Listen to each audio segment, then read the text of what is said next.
Good afternoon, ladies and gentlemen, and welcome to Game 2 of USC Aiken Baseball versus Montevallo. Pacers took Game 1 in a walk-off in the bottom of the ninth inning. Pacers looking to seal away the series win here today with Game 2 and possibly get the series sweep later on as we play a doubleheader.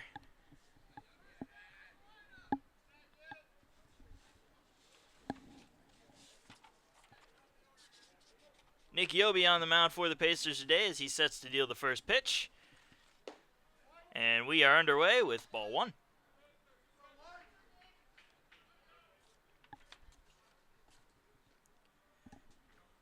You'll be facing Matthew Ferrudo, the leadoff man for the Falcons. And the 1-0 pitch. It's going to be a fly ball into left field. Going back and making the catch is Powell for the first out. Had a couple of scouts in the stands yesterday. Pacers are used to seeing scouts, but we had one from the Nationals and one from the Braves up here yesterday. I thought I saw the Nationals scout. He was wearing a Nationals jacket, so. That will give it away sometime. It could just be a fan, but we know for a fact that there were some scouts here, and possibly some scouts here today, unless they're over at Steeplechase. I don't think scouts usually carry radar guns with them, so it's a pretty safe bet. And that pitch is going to miss inside for ball one to Dane Hutchin. Did you say they don't usually carry radar guns? Yes. Unless they're looking at a No, picture. I'm saying fans. Fans don't usually carry Okay, radar thank guns. you. Fly ball out to left field again, and Powell making the catch for the second out. Scouts usually going to carry a radar gun if they're looking at a pitcher, especially. And I think Joke's dad was here yesterday. He had a gun on him, a radar gun. I should clarify that. That would make so sense. it's not absolutely unheard of, but you're right. At first, when you said that, I was like, I'm pretty sure scouts are going to carry a gun. So 2 down quickly here in the top of the first inning, and Jeremy Hyde is the number 3 batter. And he'll take a first pitch strike. Yobi's looking sharp. A little two-finger coming back across the plate. Not quite sure, but a loud cheer erupted from the Pacer dugout. That's just them fooling around, I'm guessing. No, those guys are serious, straightforward characters. They don't have time for cutting up over there in the dugout. Second pitch is going to miss outside, evens the count at 1-1. But in truth, there's no telling what you're going to see over there. Nice curveball coming back across for strike 2. I'll make the count 1-2 to Hyde.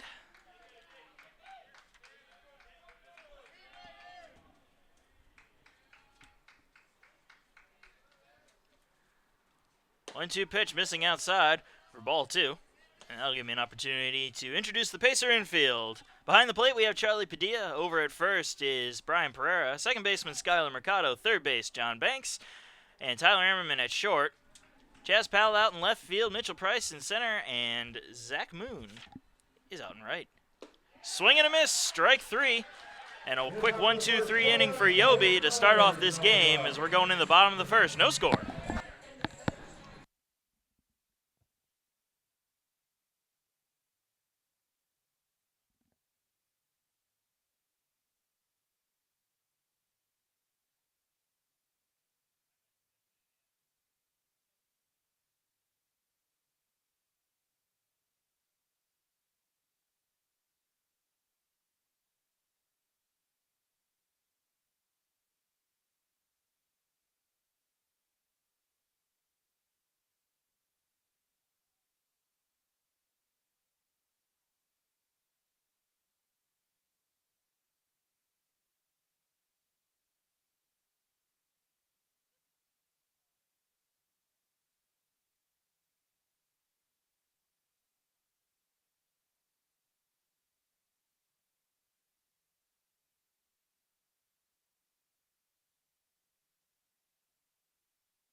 And welcome to the bottom of the first inning. Skylar Mercado to lead it off for the Pacers.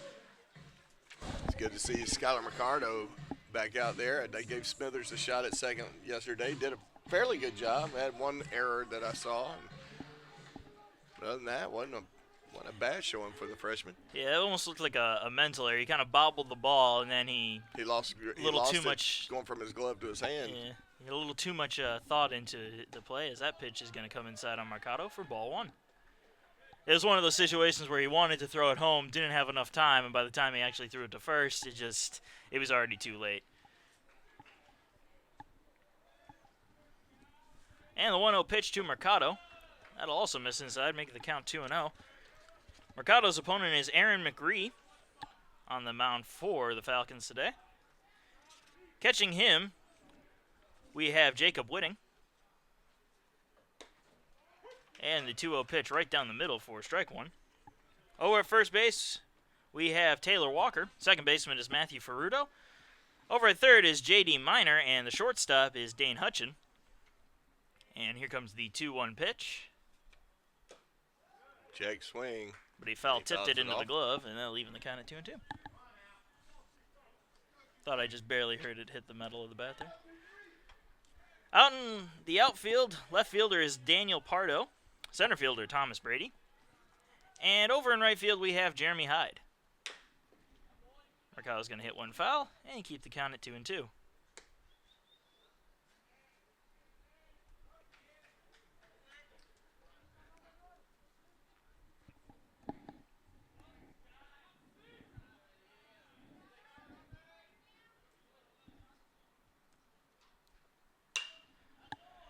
Another foul ball by Mercado.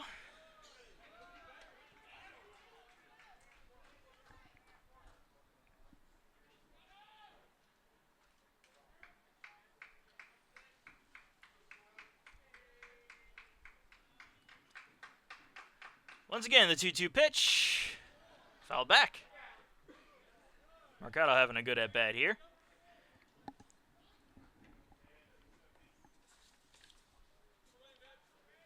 Mercado comes into this game batting .306, has 1 home run and 14 RBIs on the year. And a swing and a miss this time, and Mercado down on strikes. Yeah, it's going to bring Chaz Powell up to the plate for the Pacers.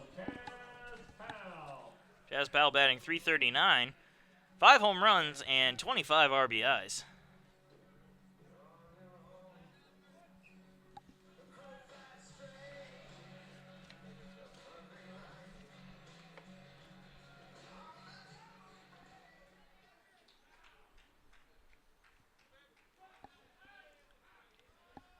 Oh, here's the first pitch to Powell. He's going to swing and miss at that one for strike one.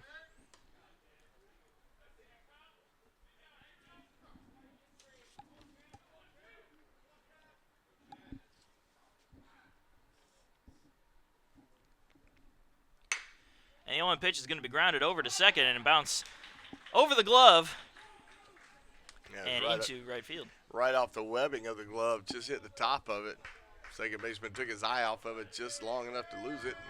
I'm trying to read the hops and just read them wrong. They're going to mark it a hit, so a base hit for Chaz Powell, put a runner on first, and bring up the Pacer home run leader in Brian Pereira, who hit, I don't know if you saw that home run that he hit yesterday, but that was just an absolute blast. He's got the knack if he gets a hold of it. He send it on a long ride, but I'll take one 331 right now and be happy with it. Well, technically he only needs a 330 and a half. Half an inch. There's a check swing right back to the mound. They're going to throw over to second for one. And they'll throw over to first is in time for the double play. Good hustle on Pereira's part, but it was Fernandez. It was a double play. So we'll go to the top of the second, notched at 0. The Pacers have 1 hit to their none. That's where we lead. We'll be right back.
And welcome to the top of the second inning. No score yet, as Taylor Walker will lead off for the Falcons.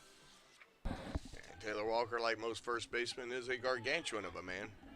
Batting .461 on the year, has 12 home runs and 51 RBIs.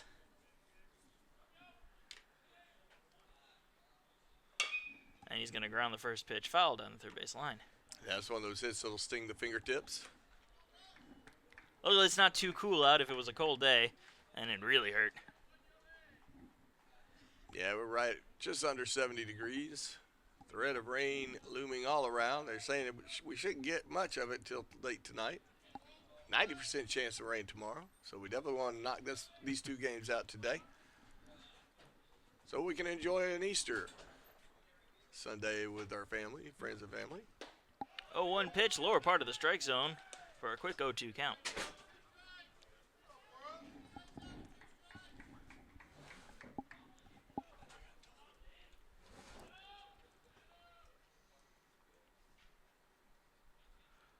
The 0-2, missing outside on a curveball, made the count 1-2.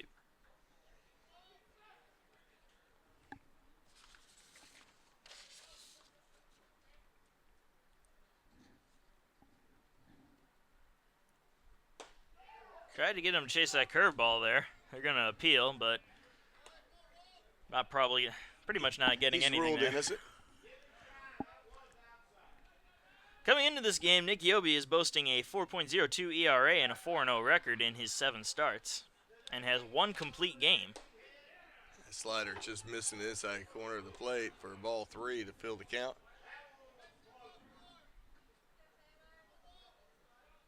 And the mouth of the Pacers is here. And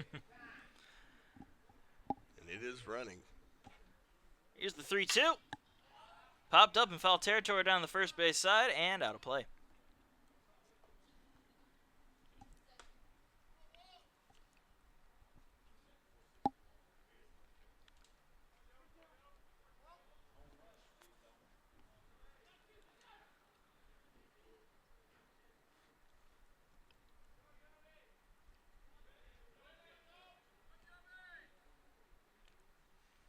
Three-two pitch.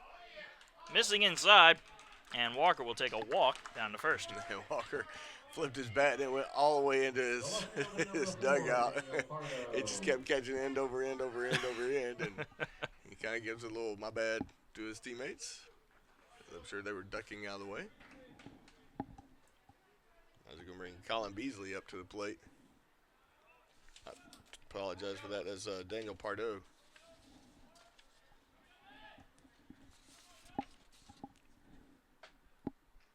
Pardo batting .295 on the year. 6 home runs and 36 RBIs. Slider coming inside for strike 1.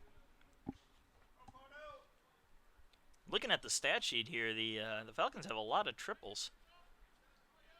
5 guys have triples. We still have 1 guy? 2 guys. We had a triple last night. Oh, nice. Yep. And that'll miss outside, even the count 1-1. So we're moving up in the world. Yes, we are. I believe, if I'm correct, it was Mitchell Price who hit the leadoff triple. But a 1-1 count here to Pardo. Just foul tip in that one. Slider looking good for Yobi as he got inside the hands of Pardo.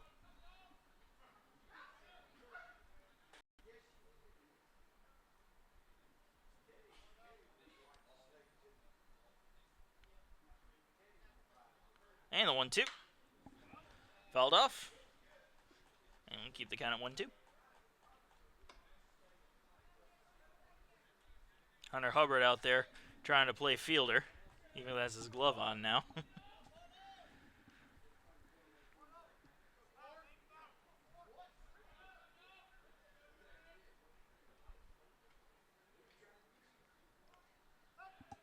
Check throw over to first, but Walker dives back in time. Kind of a sweet moment last week when Hunter Hubbard's little brother came out and threw the first pitch. Hunter played catcher for his little brother. His brother is doing it in there for a strike to get the game started. 1-2. Fly ball into center field. That's going to drop. And drop in for a base hit.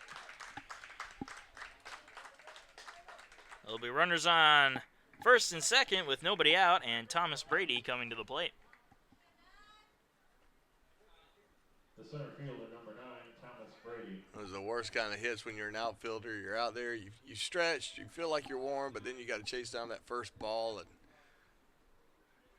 putting in all that effort just for it to drop to the ground. Saying, "Oh, well, I'm not ready yet." I think later in the game, Mitchell Price or Mercado will get to that ball.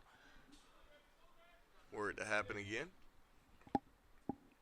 After they've had their first at-bats and make their way onto the bases, assuming they do. The first pitch to Brady, show a bunt.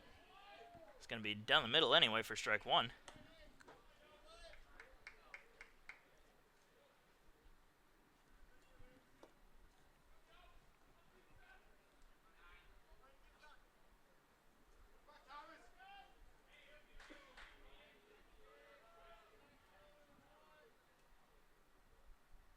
And the 0-1 pitch, another show bunt, bunted beautifully down the third base line, and that one's going to stay fair. Step on third, and they got the guy. So Banks managed to grab the ball just in time and put his foot quickly on third base for the first out. And he almost let that roll. Another rotation of the ball, and safe at third. Hitter number 39, Dominic DeVille. Just hoping it would kick back foul, and he was turning back towards the infield, and that wasn't going to help them at all in their effort as Dominique DeVille comes to the plate for Montevallo. DeVille, the DH for today's game for the Falcons. Comes in batting .433, 4 home runs and 23 RBIs, and takes a first pitch, ball one.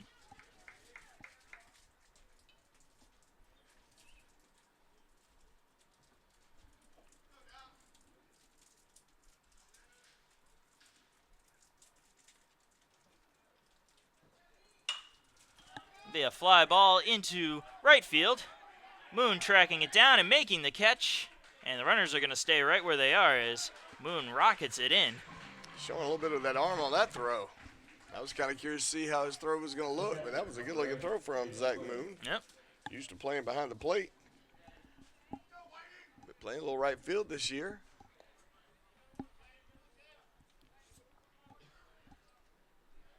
And with that, we'll see Jacob Whitting, the catcher. Whitting batting .215 on the year. 2 home runs, 11 RBIs.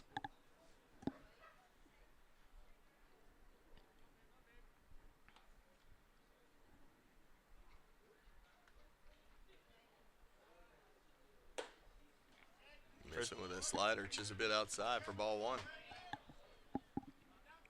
Seem to be liking that slider today. I think he's still trying to find that location because once he gets that down, he's going to be brutal on these hitters. He's not missing by much, so he's close. The 1-0. Fly ball into center field. Price coming over and making the catch for the final out. So Pace is working out of a little bit of a jam as we go into the bottom of the second. Still no score.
And welcome to the bottom of the second inning. Still no score as Zach Moon will lead it off for the Pacers.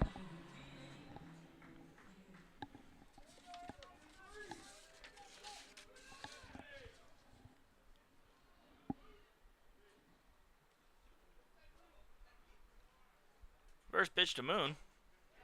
Inside part of the plate for strike one. Moon coming into this game batting .346, 8 home runs, and a team leading 34 RBIs. 0-1 pitch. That'll be fouled off. Got an 0-2.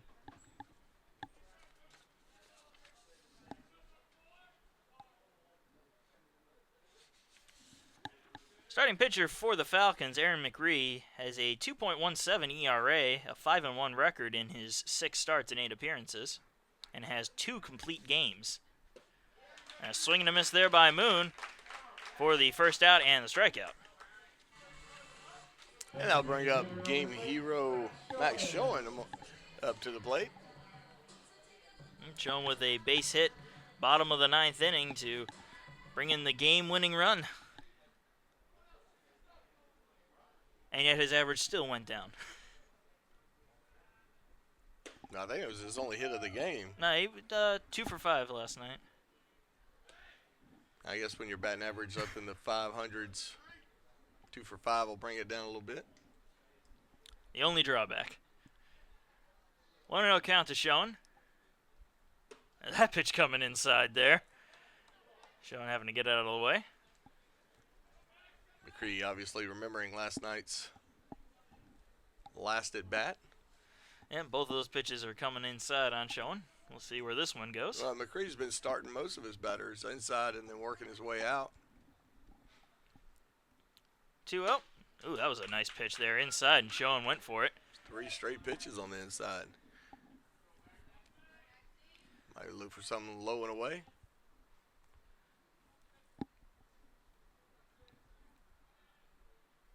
He shook him off. He's coming inside. That'll be off the handle. It's going to be a foot race to first. Third baseman with a great play. The throw Off the misses mark. its mark, and catcher quickly gets back there and gets it, and Schoen will turn around and go back to first. And they're going to mark it a hit for Schoen, and a good call there, as that was by no means a gimme. Yeah, he had just enough energy into that ball to even get it to advancing third baseman. Third baseman made a good play on it, just a little off on the throw. Good effort by Minor. That ball was just took weird hops, came off the bat weird. Everything was weird about it. Yep. Except for the fact that Max Schoen is on first. That is not weird. And that'll bring Mitchell Price up to the plate. Hit the Pacers' second triple last night. Comes up with 1 down and a runner on first base. He's going to ground one over to third. They'll try to turn 2 here. There's 1. The throw to first in time for the double play. So with that, we're going into the top of the third. Still no score.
And welcome to the top of the third inning. Still no score, and J.D. Minor will lead it off for the Falcons.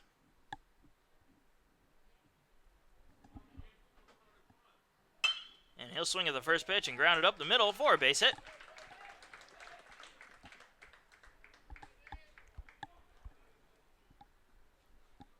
The second baseman, Matthew Ferrudo. And that'll bring us to the top of the order in Matthew Ferrudo, who flew out in the first inning.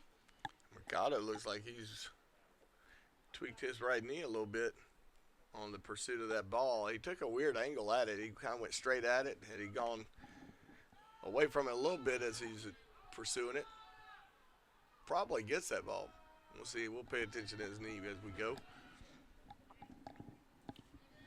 So with nobody out and one man on, Ferrudo digs in.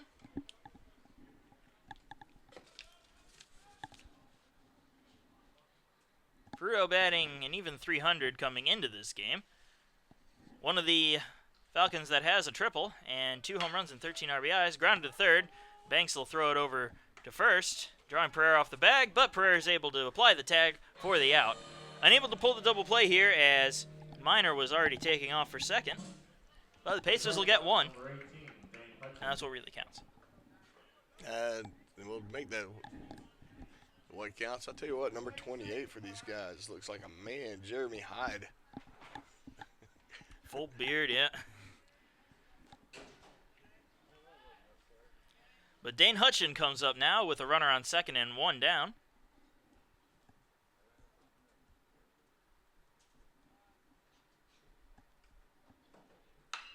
That's going to be a liner foul.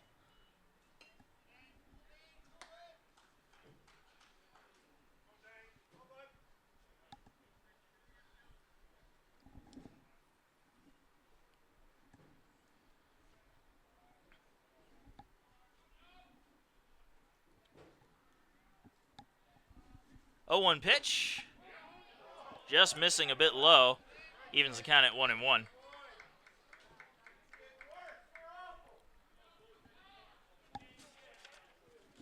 As you say, the Pacer Boo Birds are out in force again. It's just one more than any. His one voice will shout the visiting. That pitch is final strike zone for a 1-2 count now. Folks from Montevallo with all their numbers can compete with his one ability to verbalize his displeasure. And a decent crowd of Montevallo supporters here, despite the fact that they have to make the long Montevallo travels drive. well. I mean, we see that in volleyball. You'll see a good crowd of them there for matches when we host them, and of course they pack their gym when we go play them. Good people.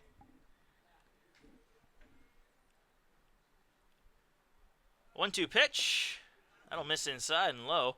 Evens the count once again at 2-2.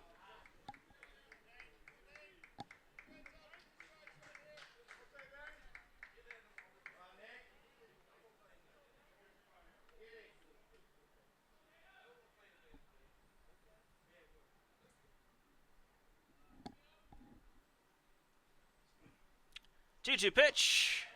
That one's gonna miss inside, Well, and now I the tell you count what, full. that slider wrapped all the way back around behind the batter. He's putting a little extra something on it. That wasn't missing the mark, but it was an impressive throw.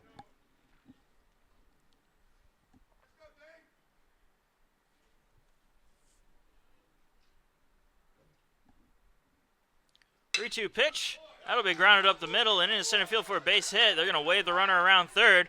Price is going to throw it in and to the plate, but it's not going to be in time. So an RBI base hit to start the scoring off here in the top of the third inning as Montevallo takes a 1-0 lead. Right fielder number 28, Jeremy Hyde. And that'll bring up Jeremy Hyde. Hyde 0 for 1 today with a strikeout in his first at-bat. Has a runner on first base with only 1 out.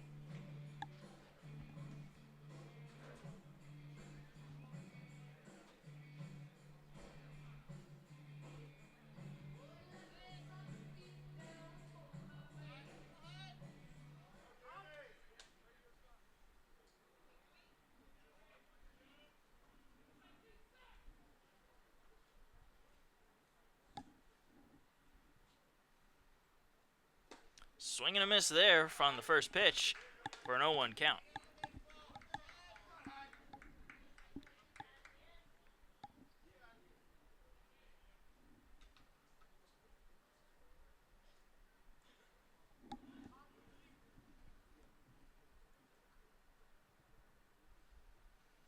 Oh, 1 pitch. Nice looking pitch there as that catches the outside part of the plate. Yeah, he took a little bit off of that one. Looked good especially from the breaking point. Started out straight over the middle of the plate and just caught the outside corner.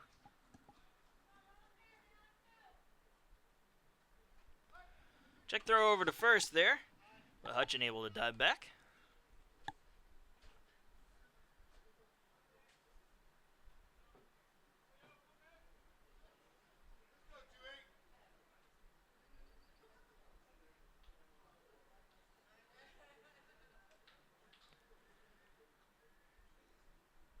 And the 0-2. Trying to get it to chase one outside. Almost got him to bite for it. Count out 1-2. Yeah, it's not he doesn't strike me as a nibbler. If he's going for it, he's taking a full bite. And a big fella. 1-2 pitch. That's in there for strike 3. A snap throw over to first is not in time. But they'll get Hyde down looking on strikes for the second time today for the second out. First baseman, number 40, Taylor Walker. And we'll see Taylor Walker come to the plate now.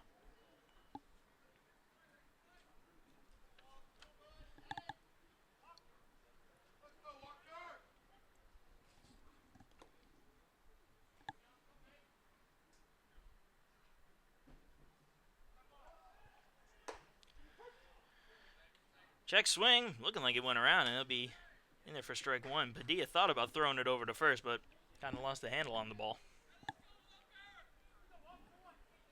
Hard to throw a baseball when you don't have it in your hand. That's very true.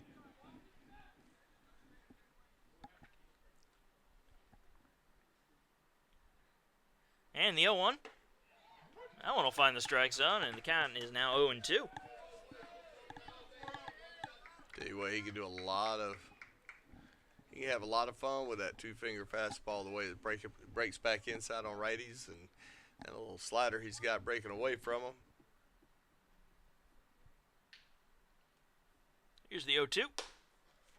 That one missing outside now for a 1-2 count.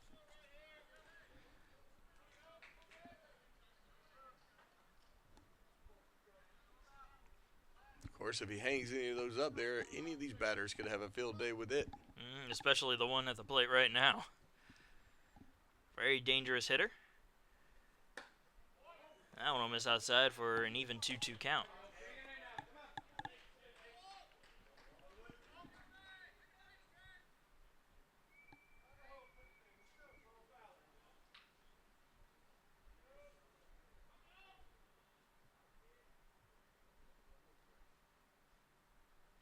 Two-two pitch.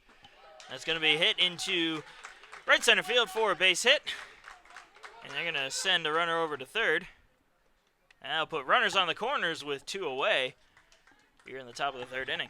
That was a great piece of hitting by Walker. That's going to bring up Daniel Pardo. Pardo singled his first time up.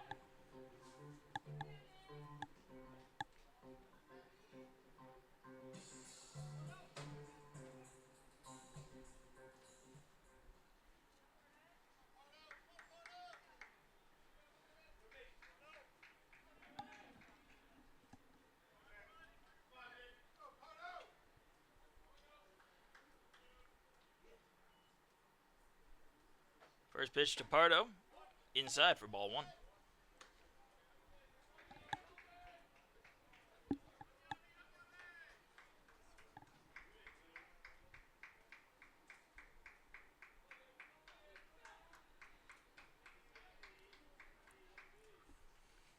Here's the 1-0. That one miss low. Count now 2-0.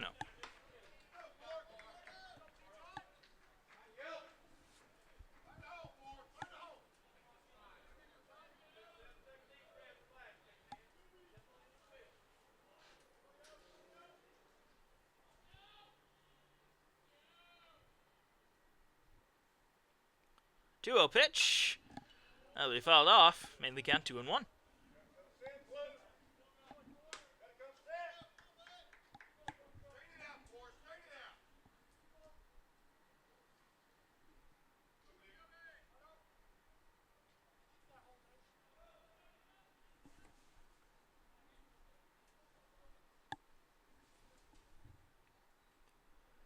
And Neoby steps off the mound for just a moment as we await the 2-1 pitch.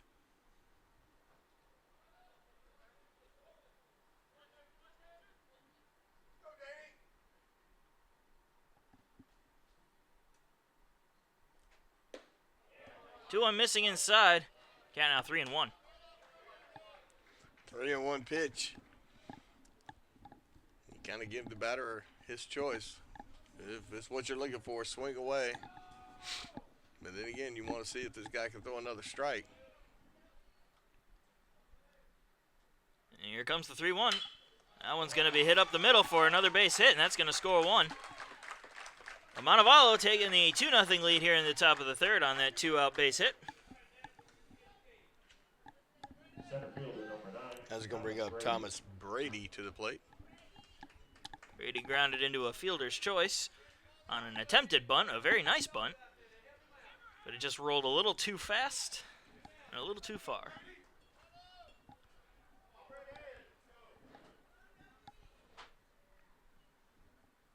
So runners on first and second with 2 away here in a 2-0 ball game in the top of the third inning.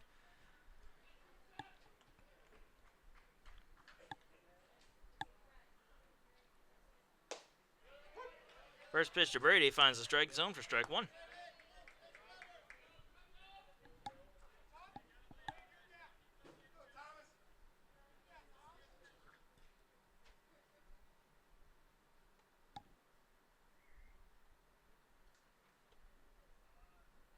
Oh, 1 pitch. Bit low, snap throw over to first. Not going to be on the mark or in time. The count now even at 1-1. Yeah, I'm not even sure that Pereira saw the signal to go over to first. He's kind of racing over there. It looked like he missed a step in his timing. Luckily, he was able to get there in time Yes, to catch that ball. Otherwise, we're going to see at least one run score. That one's going to be hit into right field. Moon going back for it, and it's going to be over his head and to the wall. It's going to score 1 run. They're going to weigh the other runner around third, and he's coming into home. And here comes the relay, and it is not in time. So 2 runs will score on the RBI double by Brady. Walker giving Pardo the slide sign, and Pardo trots across the plate. That's going to give Montevallo a 4-0 lead. And that'll bring up Dominic DeVille, the DH, with a runner on second and 2 out. Padilla goes out there and gives his pitcher a little encouragement.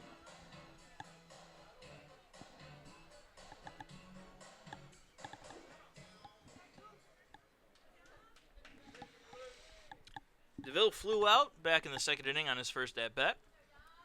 He'll come to the plate with 2 outs and a runner on second, but with a 4-run lead.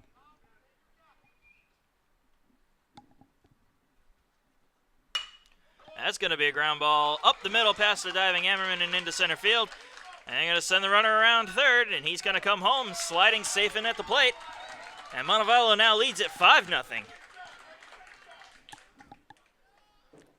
This is where you're going to possibly start seeing a little bit of activity in the Pacer bullpen.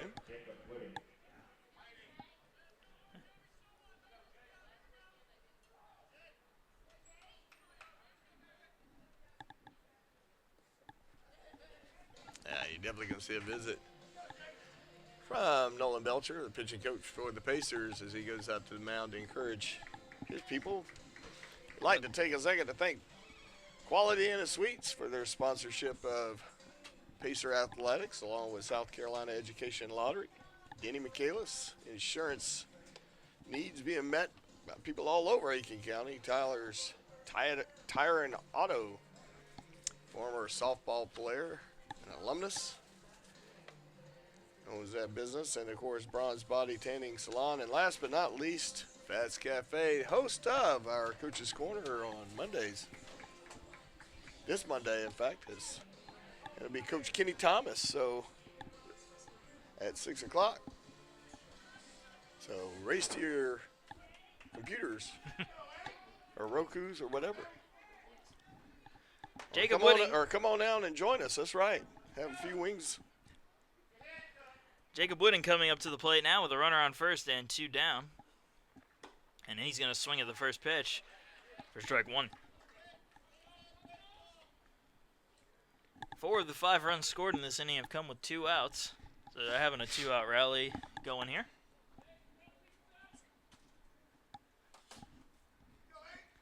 The 0-1. It's going to be fouled back.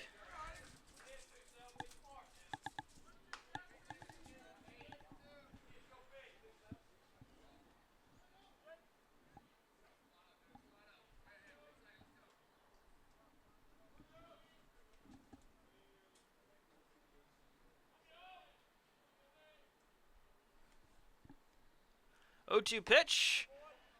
Outside for ball 1, 1-2 the count.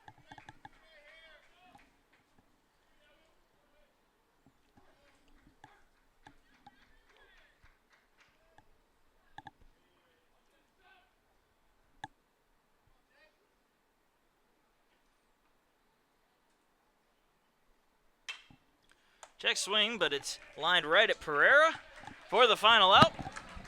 But Montevallo gets 5 here in the top of the third, leading the Pacers 5-0 as we go into the bottom of the inning.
And welcome to the bottom of the third inning. Montevallo leading USC Aiken 5-0 as John Banks steps to the plate.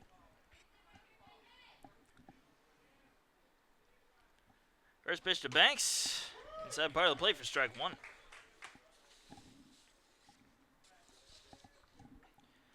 Banks batting .375 on the year. No home runs and 24 RBIs. And the 0-1 pitch. Be grounded into left field for a base hit. Nice hot shot getting outside the dive of the third baseman from Montevallo. Yeah, Minor. Trying to get it. Just missed it a little bit. And we'll see Charlie Padilla come to the plate now with a runner on first.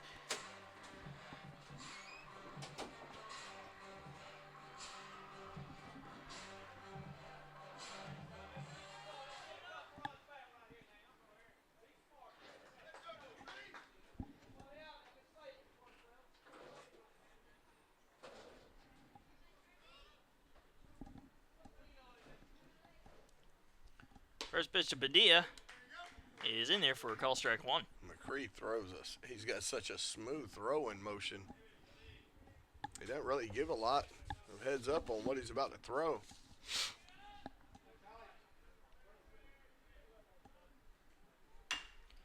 That one's going to be a short hopper back to the mound. They'll only get one here as they throw to first for the first out. So it's basically a swinging bunt as Banks moves over to second. Shortstop, number 8, Tyler Emmerman. And that'll bring up Tyler Ammerman.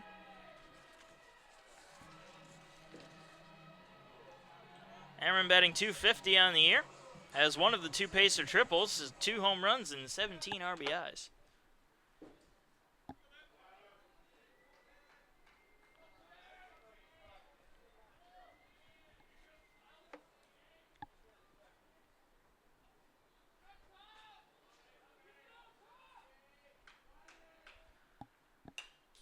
And Ammerman will follow the first pitch back for strike one.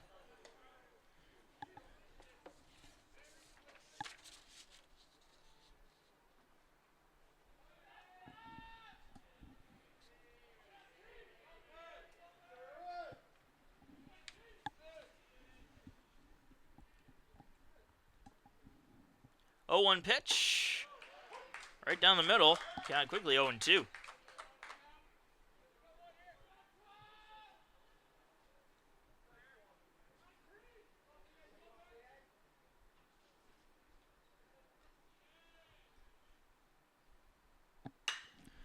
Ammerman's going to hit a fly ball into center field, and they'll be unable to come up with that one as it gets away from the center fielder. They're going to wave Banks around third, and he's going to come in home standing up for the first Pacer run on the RBI base hit by Tyler Ammerman.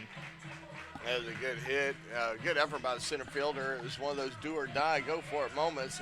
He went for it, and Yeah, and it just... it booted away from him about 15 feet, and that gave It basically gave Banks a chance to round third. Gave him the green light.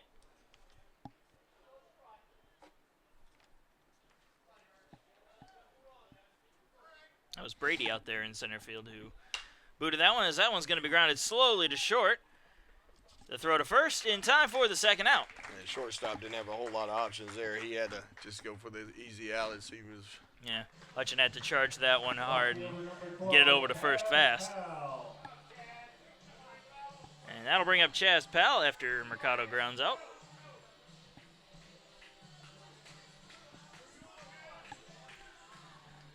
Powell singled back in the first, his first time up.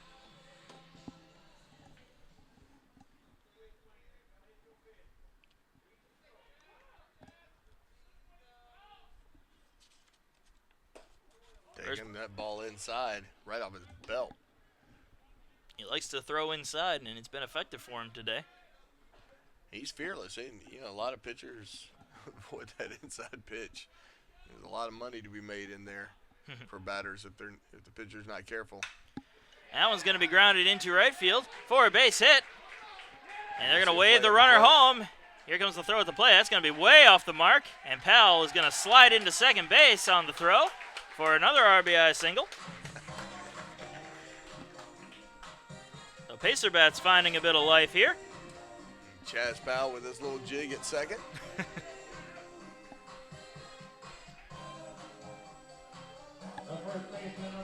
That's going to be Brian Pereira to the plate for the Pacers.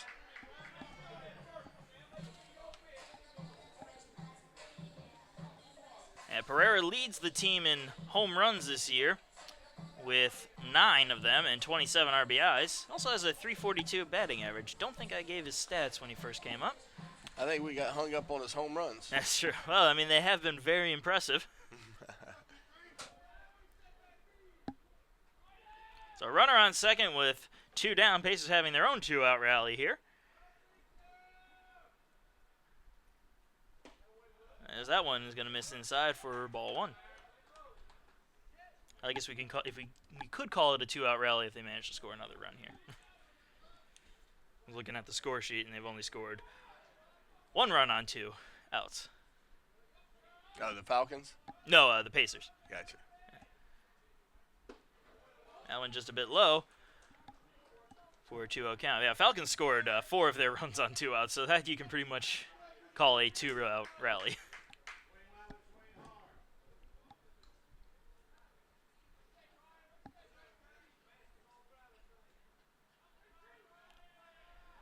Two-0 pitch. Inside, gets away. And hustling on over to third is Chaz Powell on the wild pitch, pass ball. I don't know what to score it anymore. I think you said it well. Well, the foul ball part was off. Wild pitch. Wild pass. pitch. Did I say foul ball? You did. Man, I gotta watch my speech. I say the wrong thing all the time. I mean to say one thing and then something else comes out. I don't know. I give up. 3-0 pitch. That one's gonna miss for ball 4, and Pereira draws the 4-pitch walk. Are you suggesting that every day is Monday for you? Pretty much. You do a good job. Right fielder number 14. That's going to bring Zach Moon to the play with runners on the corners. And Moon struck out first time up. And we're going to have a little meeting on the mound here.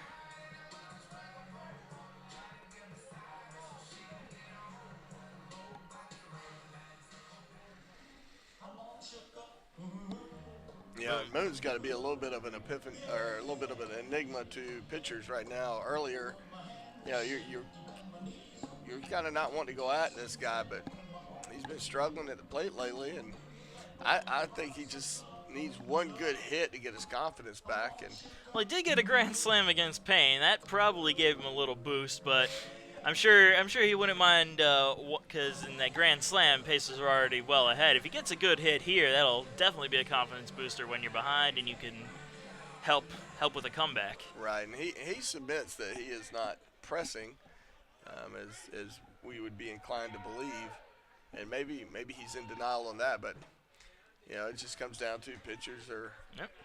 Maybe they're figuring him out. It's just one of those things. Right. First pitch misses inside to Moon for a 1-0 count.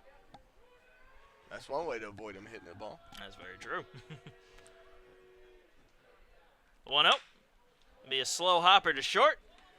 And the throw to first is in time for the final out. But Pacers get 2, cutting the deficit down to 3 as we go into the top of the 4th. 5-2 the score.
And welcome to the top of the 4th inning. Montevallo leading the Pacers 5-2 as J.D. Minor will lead off and take a first pitch for ball 1.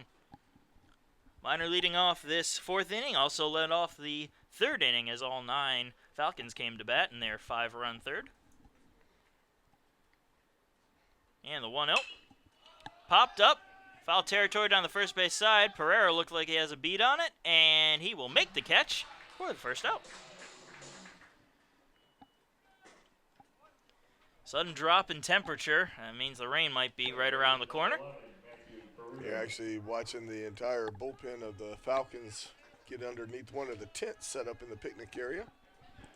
They could use a little roofing out there, I think, in the bullpen. That'd be a nice little addition, but who am I? Who am I to say? Yeah, that temperature drops super fast. So with 1 down, top of the order, and Matthew Ferrudo comes up 0 for 2 today.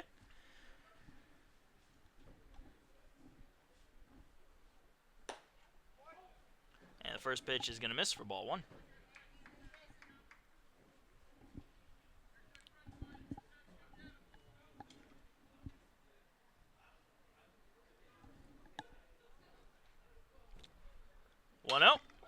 That's going to be a little liner into left field and drop in for a base hit.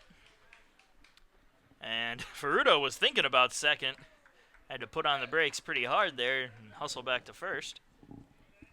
Shortstop number 18, Dane Hutchin. That'll bring up Dane Hutchin, 1 for 2 today with an RBI single and a run scored. He has a runner on first with only 1 down.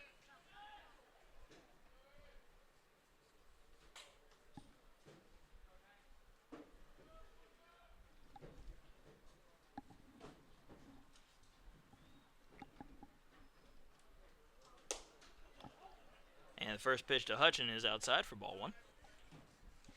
A lot of shifting in the stands is, I don't see the rain, but something's making these people move under. It's probably they're just, it may be a couple little sprinkles coming down right now, but nothing too severe, nothing to interrupt the game.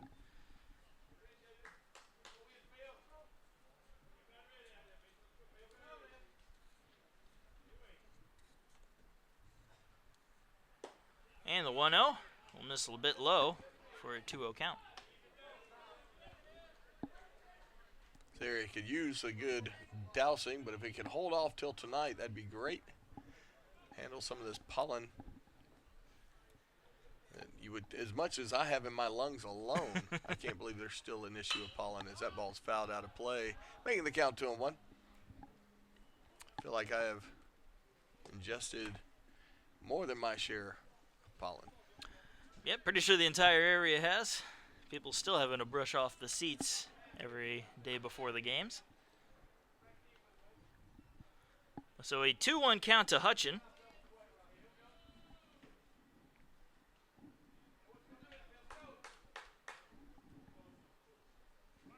And Murray goes from first, but he's going to have to go back as that one's fouled out of play.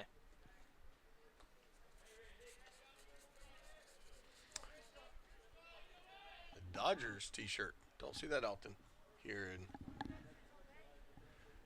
at the Burt. Actually watched a documentary on Fernando Valenzuela just yesterday. Dodger pitcher, great lefty with an amazing screwball. But the 2-2 pitch.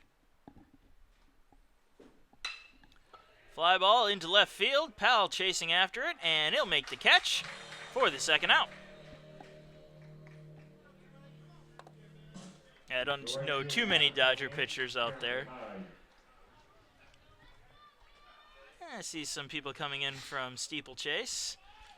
Yes, because Katie Toman doesn't dress up for just anything. It would take a steeplechase effort.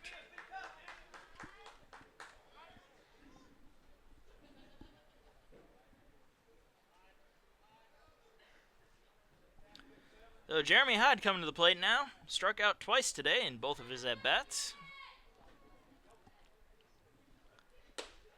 And he'll watch the first pitch go by for strike 1.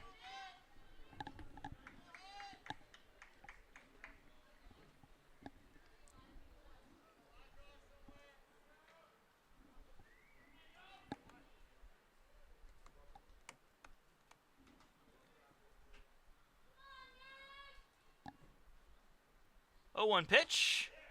That one's also in the strike zone for a quick 0-2 count.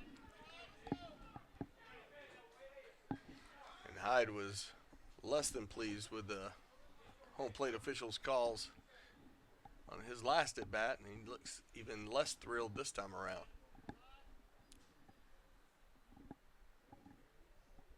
There's the 0-2. Runner goes from first, and that's going to be grounded to third. Banks gets it. Throw to first. In time and on the mark for the third out.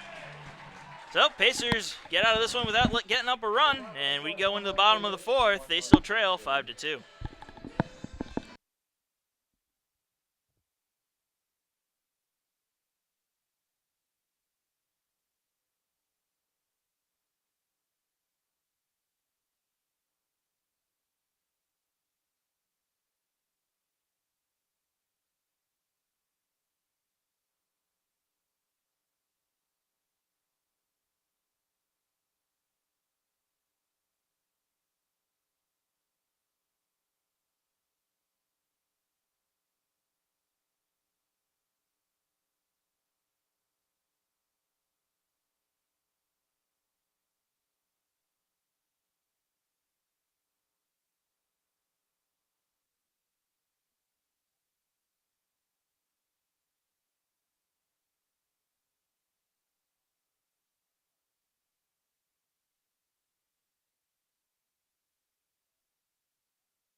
Bottom of the fourth inning coming up. Pacers trailing 5-2, and Max Schoen will lead it off and takes the first pitch, strike one.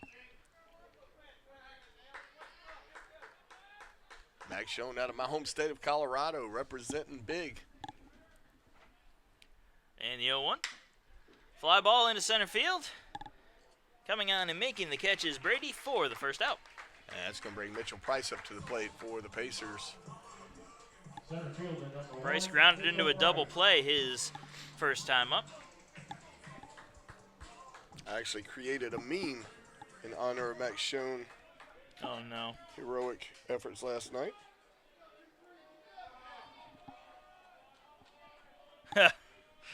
Oh. Swing and a miss by Price for strike one.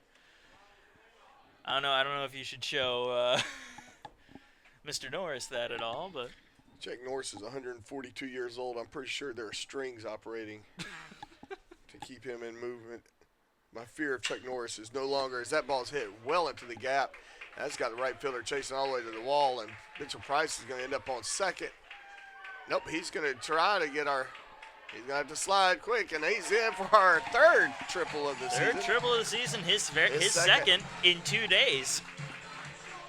And he might want to rethink that next time. Is that Had that ball throw, been on the mark, right, it would have been trouble. It would have been a close play at third, but sometimes you got to go. You got to risk it to get the biscuit, as they like to say.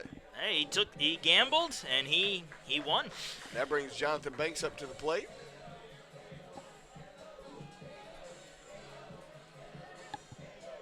Banks managed to single his first time up and came around to score the first run for the Pacers, as he has a runner on third and one down.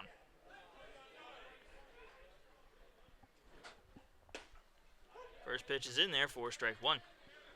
And now with Price on third, instead of just second, a deep fly, obviously, will score him. Athletic Director Randy Warwick walking in, sponsored by Subway today. I don't see enough in that bag for everybody. And that's going to be a fly ball into right field. But that's going to score one. Yep, deep enough. And Mitchell Price tags will up easily come in. and comes home on the Randy sac Ward, fly. sponsored by Subway today. It's an awful small bag of Subway to be walking into the press box with. Catcher number 16, Charlie Padilla. That'll bring up Charlie Padilla with nobody on and 2 outs in a now 5-3 ball game. So the gamble paid off twice for Mitchell Price as he's able to come in and score on the sac fly by Jonathan Banks. That's going to be a grounder to second. Throw to first in time for the 3rd out, but Pacers get 1 and cut the lead to 5-3 as we go into the top of the 5th.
And welcome to the top of the 5th inning. Pacers trail the Falcons 5-3 as Taylor Walker will lead off for Montevallo.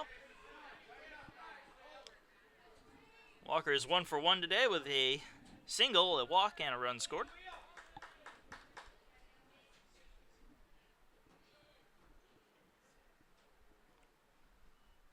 And he's going to hit the first pitch high into the air into right field. And Moon looking for it and making the catch for the first out. Left fielder number 4, Daniel Pardo. That'll bring up Daniel Pardo. 2 for 2, 2 singles, an RBI single, and 1 run scored.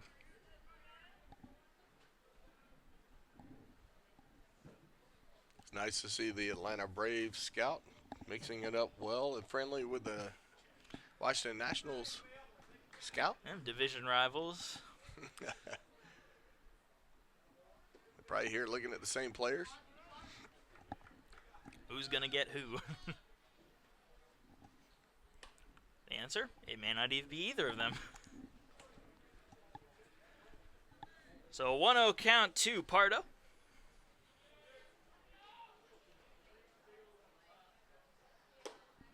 And a count now 2-0. Just missing outside with that pitch.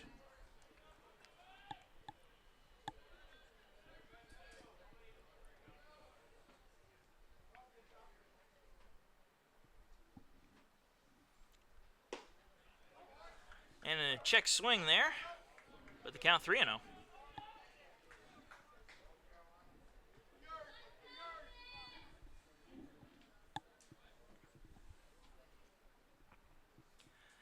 Pitch finds the strike zone for a 3-1 count.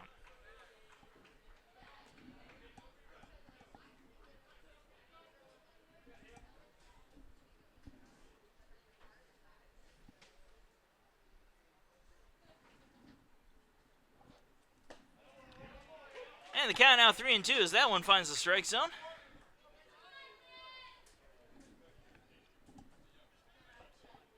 favorite thing on the scoreboard. Number 4 at bat. 3 balls, 2 strikes, 1 out. It's the little things. It is. And this happened twice yesterday. And that's going to be ball 4 as that one's going to miss low. And heading on down to first is Pardo. Center fielder number 9, Thomas Brady. I'll bring up Thomas Brady. An RBI double back in the 3rd inning, which brought in 2 runs. Comes up with 1 down and a runner on first.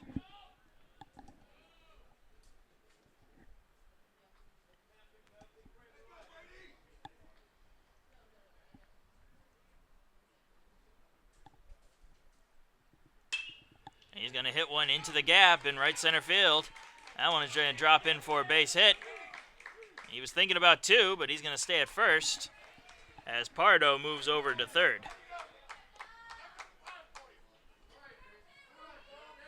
I think that one must have been spinning a little bit because that looks like it was going to go farther. So runners on the corners for Dominic DeVille. He also had an RBI single back in the 3rd inning, part of that 5-run inning.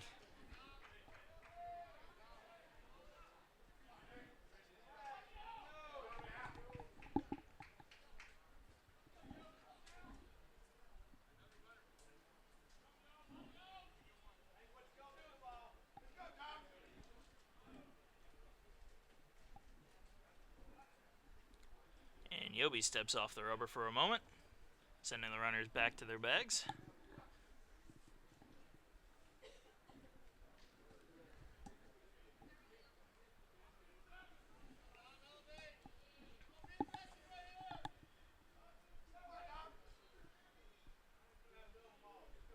First pitch to DeVille is fouled back. Strike 1.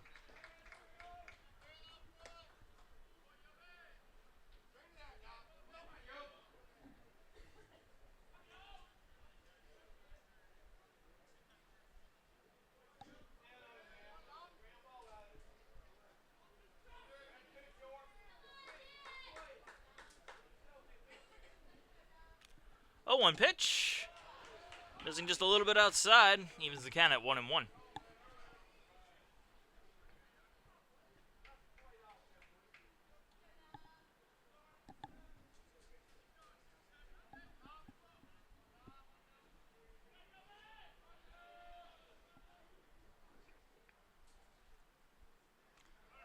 One pitch as the runner goes, and that's going to be a little blooper into right field for a base hit.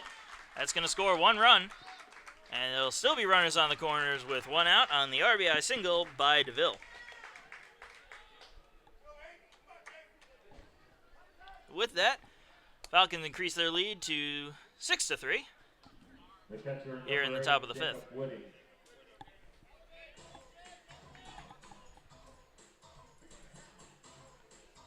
And I'll bring up Jacob Whitting 0 for 2 today. And a lot of action over there in the Pacer bullpen.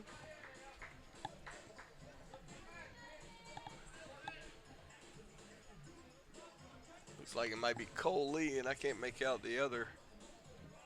I can't see anything over there. I got a bad eyes and a pole right in my way.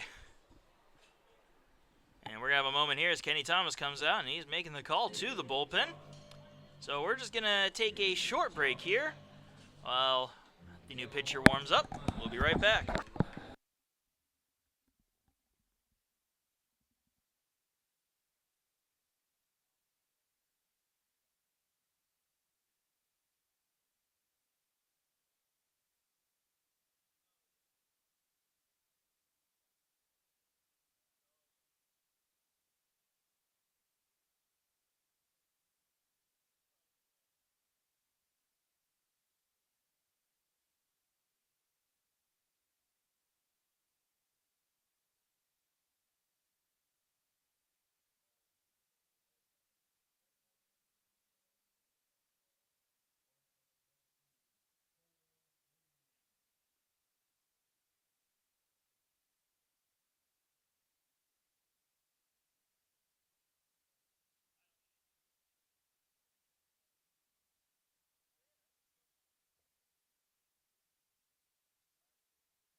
And welcome back, folks. Cole Lee is the new pitcher for the Pacers in relief of Nick Yobi. Lee has a 4.4 ERA in his 10 appearances. And the first pitch is in there for strike one. Runners on the corners with Jacob Whitting at the plate. And only one away in a 6-3 ball game, top of the fifth inning.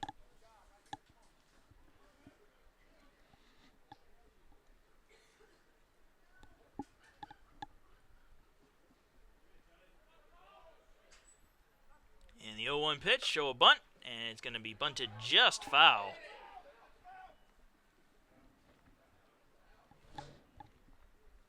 The count now 0-2 to Whitting.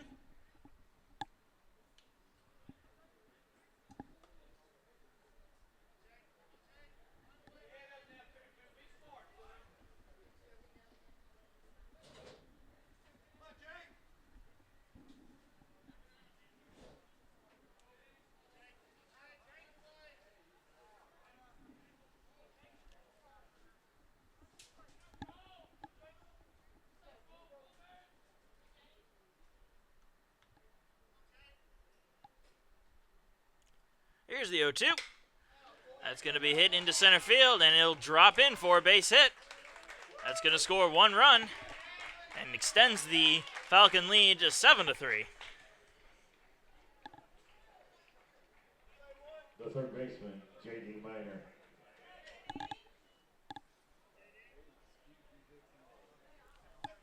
And that'll bring up the number 9 hitter, J.D. Minor. 1 for 2 today with a single and a run scored.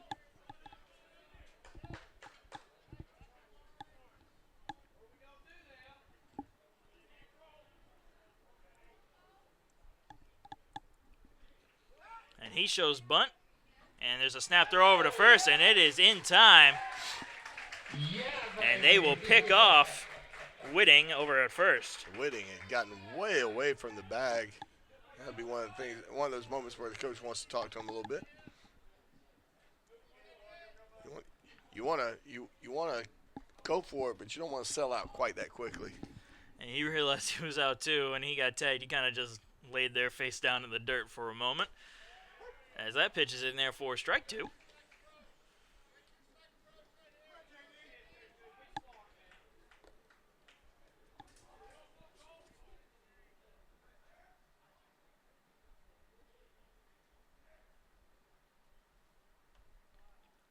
Oh, 0-2 pitch.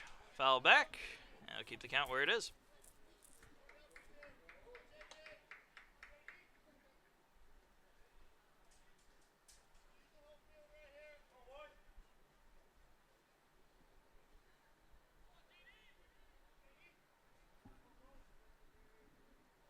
Once again, the 0-2, swing and a miss for strike three.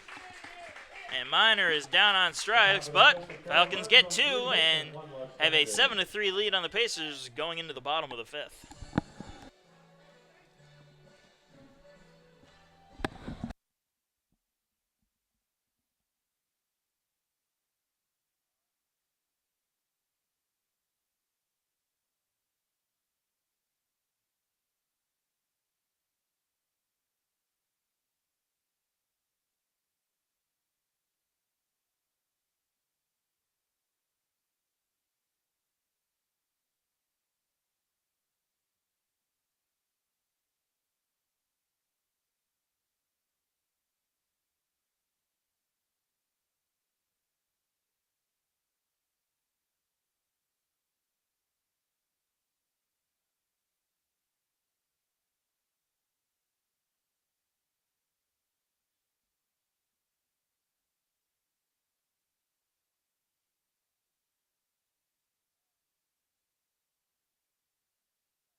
And welcome to the bottom of the 5th inning. Pacers trail the Falcons 7-3, and Tyler Ammerman leads off this half of the inning for the Pacers.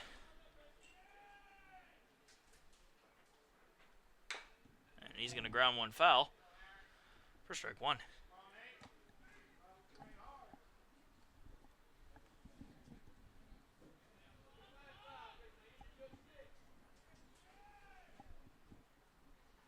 Oh, 1 pitch in the dirt. Evens the count at 1-1.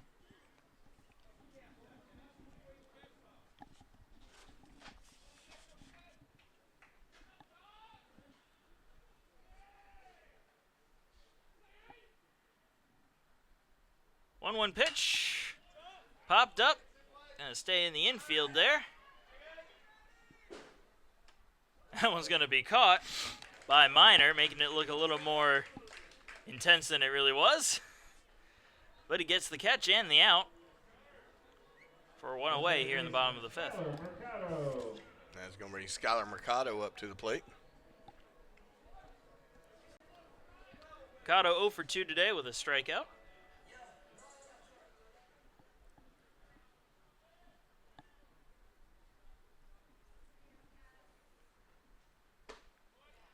First pitch in there for strike one.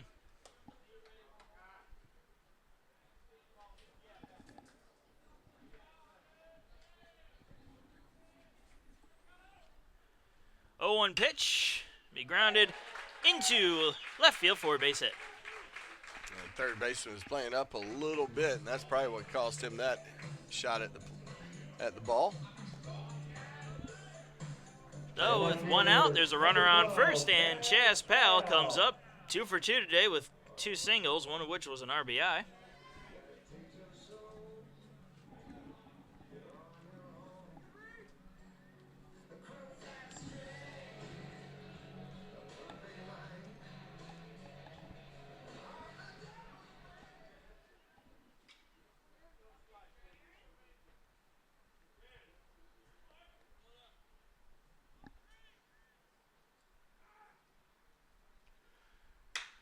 And Powell's going to hit one into deep left field. That one's going to go back to the track. It's at the wall, and it is gone.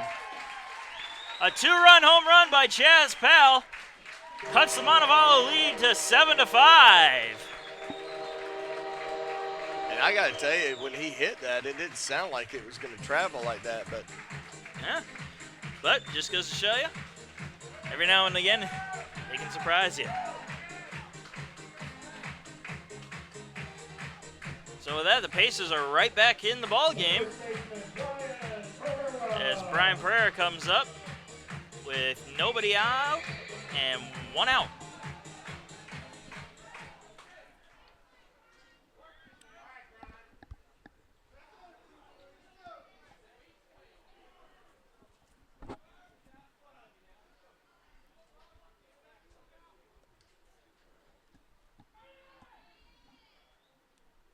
First pitch to Pereira. He's going to ground that one over to second. Throw over to first in time for the second out. and that's going to bring Zach Moon up to the plate. Zach Moon with a nice single his last at bat. I believe I'm right on that. On my score sheet, he's 0 for 2. You know what? No, I'm thinking of Banks single. Either way, Moon at the plate now with 2 down and nobody on. First pitch missing low for ball 1. Hey, we were talking about him getting a key hit, and that's probably what you were thinking about. Yeah, I can definitely cross some wires there. Yeah, it happens to the best of us, especially with me. The 1 out. Missing low. They're going to appeal over to first, but says it didn't go. Count 2-0.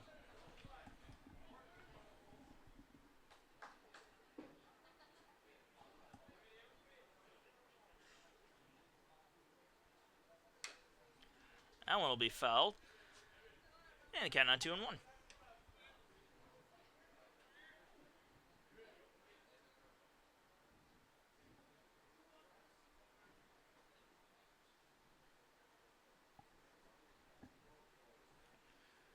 And the 2-1 pitch was also going to be fouled off.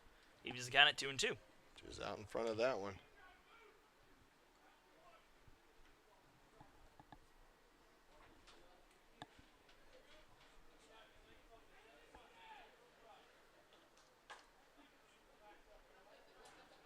And the 2-2 pitch, right down the middle, and Moon down looking for the third and final out of the inning. But Pacers get 2 on the 2-run home run by Chaz Powell. They still trail 7-5 going into the top of the 6th.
Welcome to the top of the 6th inning. Rain is starting to come down here at the Burt. Pacers trailing 7-5 to Montevallo. And Matthew Ferruto is leading off. 1 for 3 today with a single.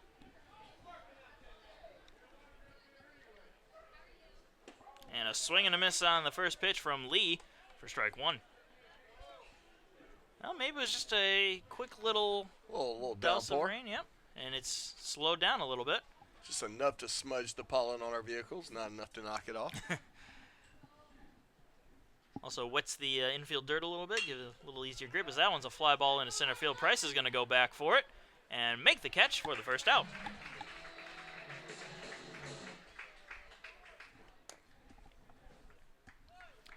The shortstop, number 18, Dane Hutchin. Yeah, it's going to bring Dane Hutchin up to the plate for the Falcon.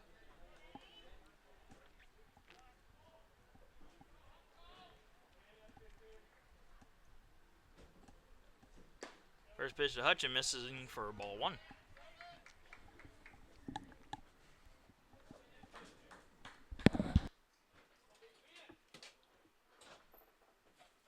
Here's the 1-0. Swing and a miss. Evens the count at 1-1.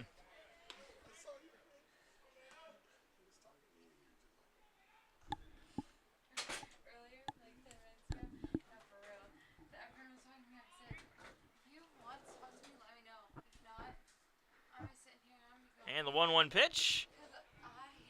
That'll miss for ball 2.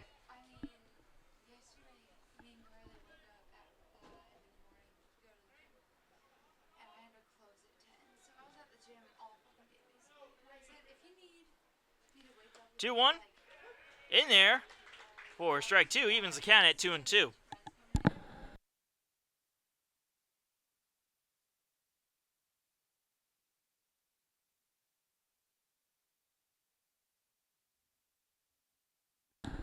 And the 2-2 pitch, catching the inside part of the plate for strike 3 and the second out. And Hutchin didn't like that call very much, but he'll head on back to the dugout as Jeremy Hyde steps to the plate now. Hyde 0 for 3 today with 2 strikeouts of his own.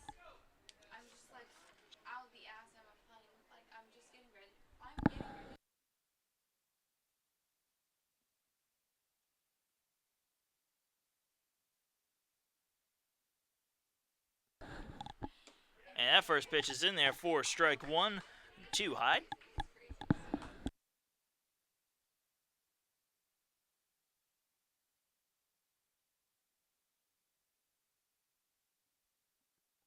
And the 0-1 pitch.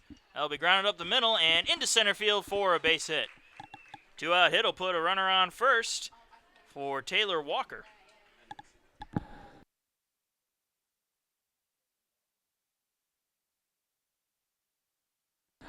Taylor Walker coming to the plate now. 1 for 2 with a base hit, a walk, and a run scored.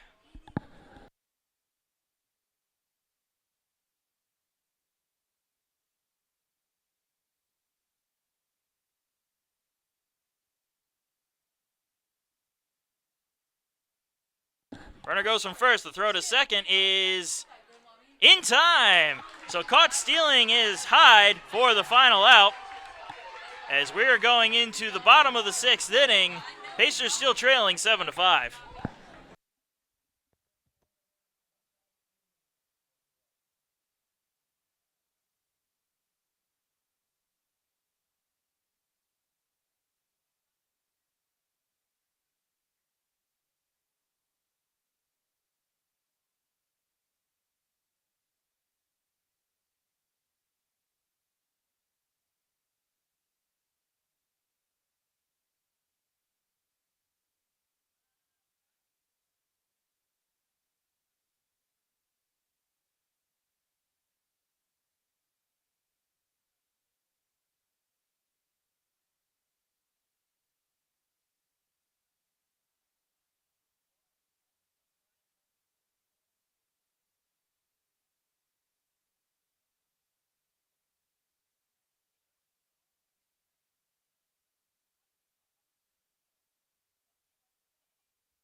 And welcome to the bottom of the 6th inning. Pacers trailing 7-5.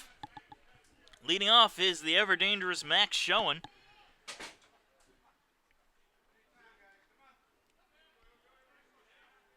And the first pitch to Schoen is inside for ball 1. I was told a little something interesting by the tech department up here, if we can call it a tech department. But since Taylor Walker had his at-bat interrupted, we've decided to play the Walker Texas Ranger theme for him when he comes up next inning. As that one's grounded to third. Nice little grab there, and the throw to first in time. So a nice little grab by Minor, and a nice little scoop by Walker, who will be coming to finish his at-bat for the first out. So I'm not sure if he's going to appreciate it or not. He may have a little chuckle about it, or he may give us the evil eye, but either way, it's happening. And Mitchell Price will step to the plate now. Price with a triple his last time up. Came around to score on that triple.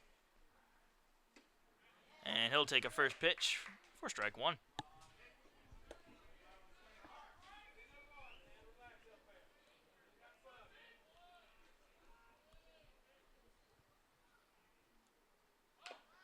And Price showing bunt there. He's going to bunt it foul, and the count now 0-2.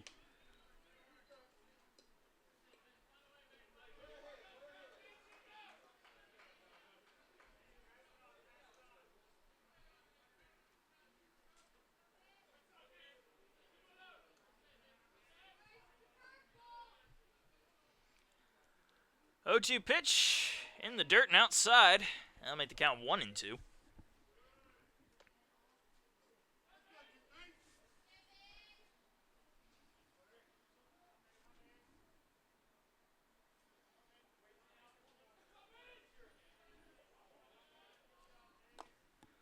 One-two pitch, swing and a miss by Price. And he'll be down on strikes for the second out. The third baseman, John Banks. And that brings up John Banks. 1 for 1 today with a run scored, a single, and a sac fly. Comes up with 2 down and nobody on. Pacers still trailing 7-5 in the bottom of the 6th. And he'll hit that one foul for strike 1.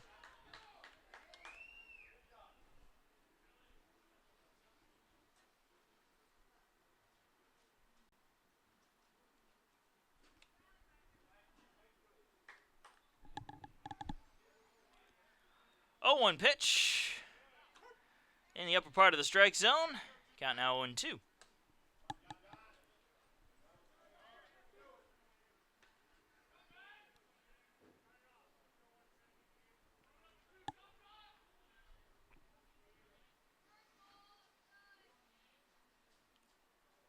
Oh, 2, right down the middle. And down looking on strikes is John Banks to end the inning. The Pacers still trailing 7-5. We're going into the top of the 7th by that score.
And welcome to the top of the 7th inning. Pacers trailing Montevallo 7-5.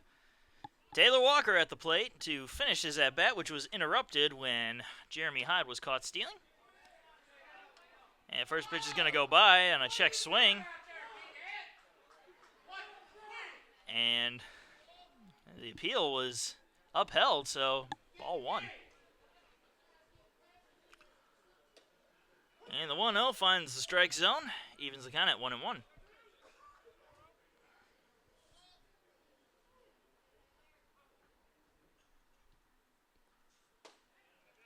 1-1 pitch on the inside part of the plate, count now 1-2.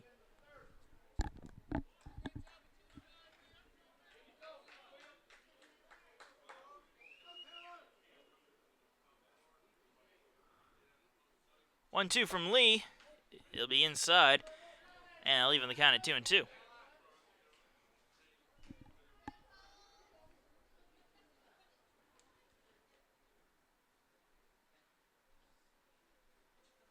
Swing and a miss for strike 3. And Walker down on strikes for the first out. Left fielder number 4, Daniel Pardo. And that'll bring up Daniel Pardo. 2 for 2 today. 2 singles, one of which was an RBI single, a walk, and 2 runs scored.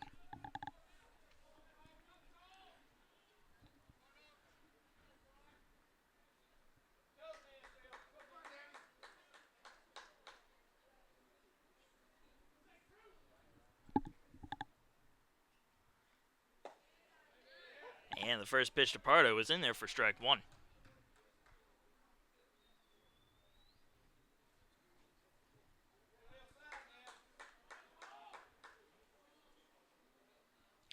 Oh, 1 pitch.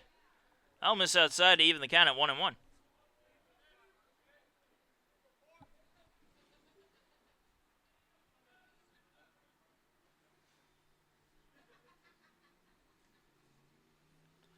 One pitch. I'll also miss. Count now 2-1.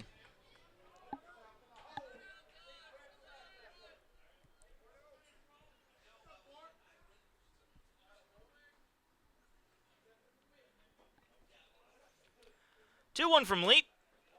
It's also going to miss outside, and the count now 3-1 after 3 straight outside pitches.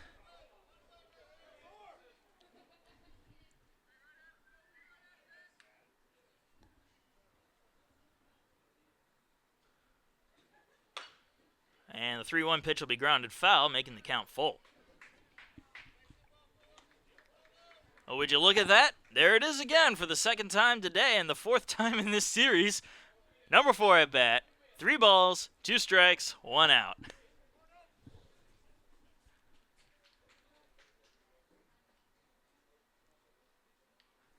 So here's the 3-2 pitch. And they say he went around for strike 3 and the second out. The center fielder, number 9, Thomas Brady. And that will bring up Thomas Brady. Grounded into a fielder's choice his first time up. Hit a 2 RBI double back in the 3rd. And had a single and a run scored in the 5th. So he's had a very productive night. Or should I say day today. And he'll swing at the first pitch and miss for strike 1.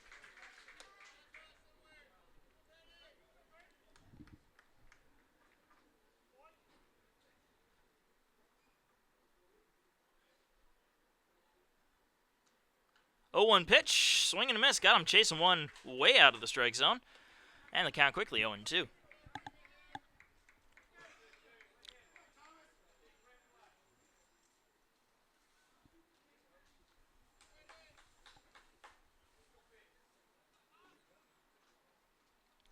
Oh, 2 pitch, tried to get him to chase another one. Looked like a slider outside the zone, but he was able to lay off, so Brady will have a 1-2 count. Gonna foul that one off. So count's gonna remain 1-2 after that foul ball.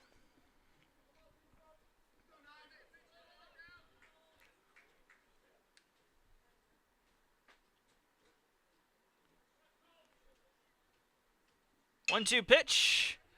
Popped into foul territory, and it's gonna curve out of play. That ball curved a lot. It looked like it was going to just barely go foul, but it ended up clearing the fences of the stadium.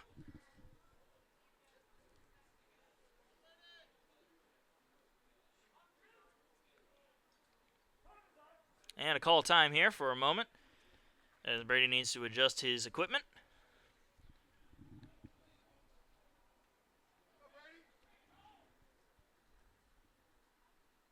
Once again, the 1-2 pitch, swing and a miss for strike 3. And striking out the side is Lee in a 1-2-3 inning. Pacers still trailing as we go into the bottom of the 7th, 7-5.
And welcome back to the bottom of the 7th inning, and leading off and getting hit by the pitch is Charlie Padilla. So Padilla will go to first, and that will bring up Tyler Ammerman. An RBI single and a run scored to make him 1 for 2 today.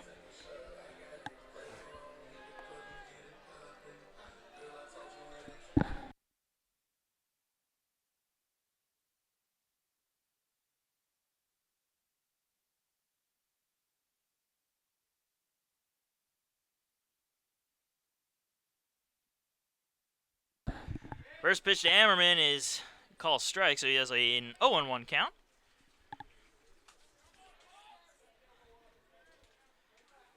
The 0-1 to Ammerman, that's going to come inside. Evens the count at 1-1.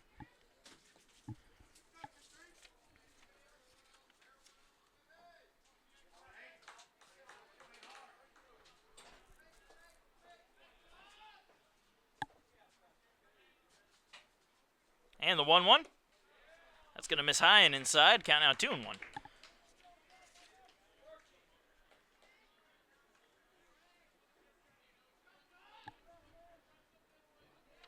Aaron McRee still out there for Montevallo, having a pretty good game.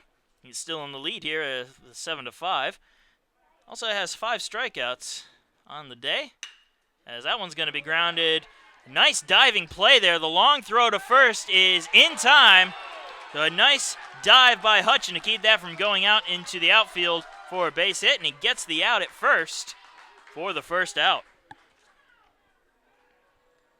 The second baseman, Skyler Mercado. That'll bring up the top of the order with Skyler Mercado.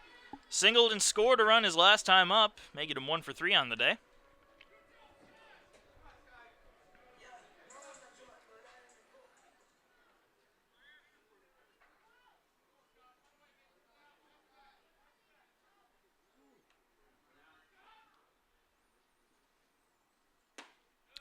And the first pitch to Mercado is in there for strike 1.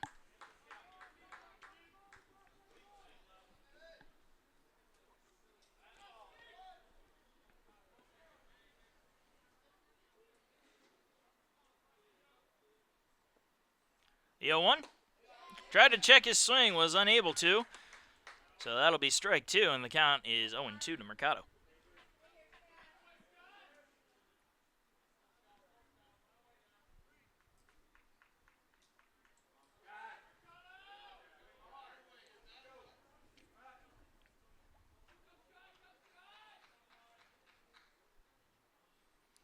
And the 0-2, bit low, making the count 1-2.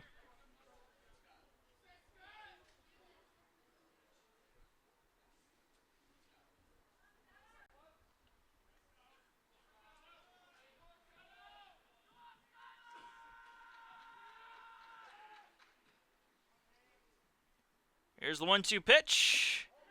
Almost chased one outside, managed to hold off, and that'll even the count at 2-2.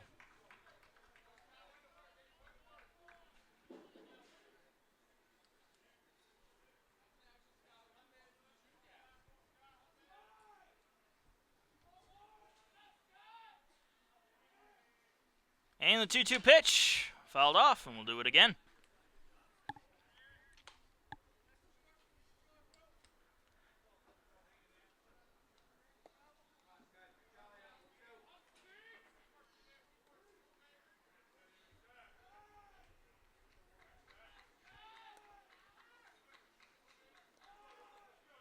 Once again, the 2-2 to Mercado, and he's going to ground one into right field for a base hit. And they're going to wave Padilla around and hold him up, as Montevallo was able to get that one in pretty quickly. I looked up and I saw third base coach waving Padilla around, but then he decided, better hold him back. And now with runners on the corners and one away, we'll see Chaz Powell. Powell is 3 for 3 today. A single in the first, a single with cheese, an RBI single, in the third, and a 2-run home run in the fifth.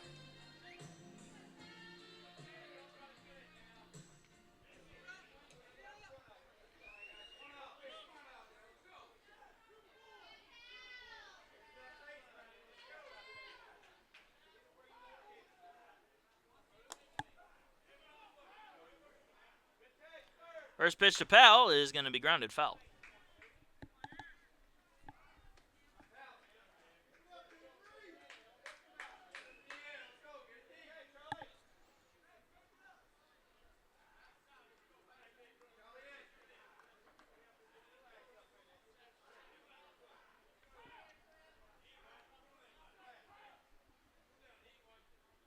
Oh, 1 pitch to Powell. He'll swing and miss at that one on the inside part of the plate. And the count now 0-2.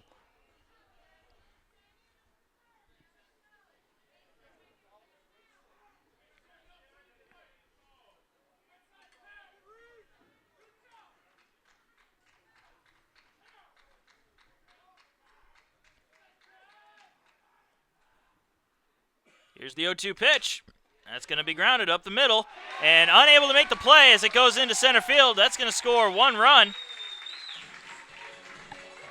Took a weird hop on Hutchin as he came in to make the play, but it hopped over him and into center field. They'll score it a hit. So an RBI single for Chas Powell. Makes this a 1-run ball game as the Pacers only trail 7-6.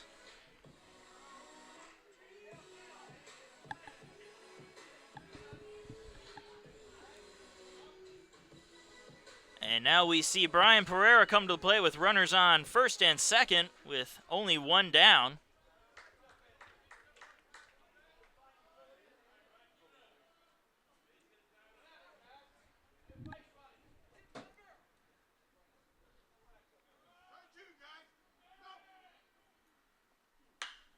That's going to be hit high in the air into foul territory, and that's going to go out of play.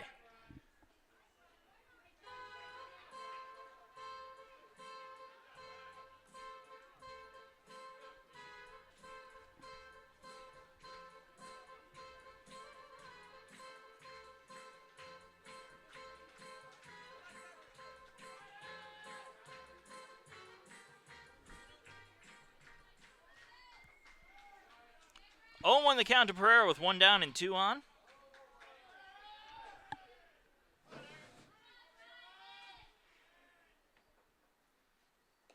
And that pitch comes in on Pereira and is going to get away. And the runners will advance over 1 bag, so now runners on second and third. And a 1-1 count to Brian Pereira. Ball was just in the dirt, and Whitting just couldn't corral it.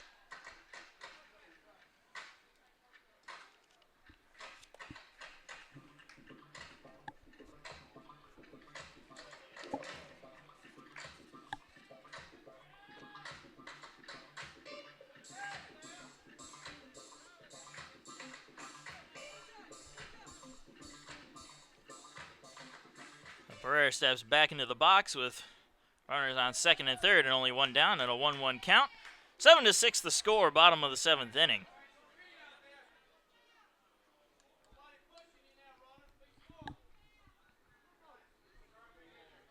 And they are going to intentionally walk Pereira now to load up the bases for Zach Moon.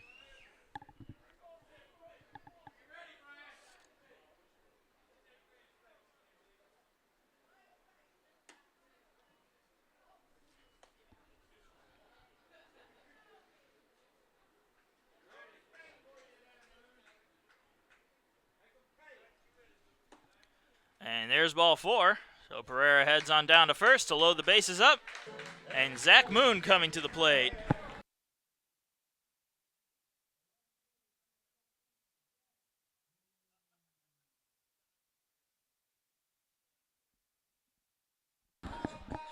Now Zach Moon comes to the plate with the bases loaded. He came to the plate with bases loaded in a game against Payne, and he made them pay as he hit one out of the park for the grand slam.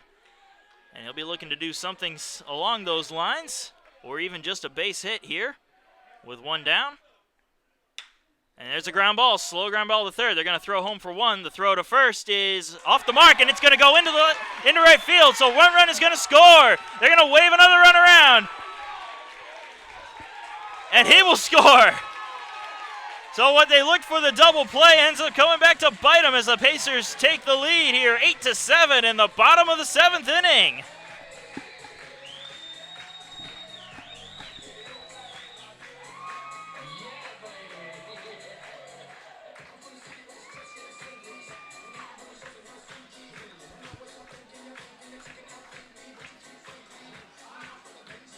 So now with 2 down and a runner on third, Max Schoen will step to the plate. And we're going to have a meeting on the mound here.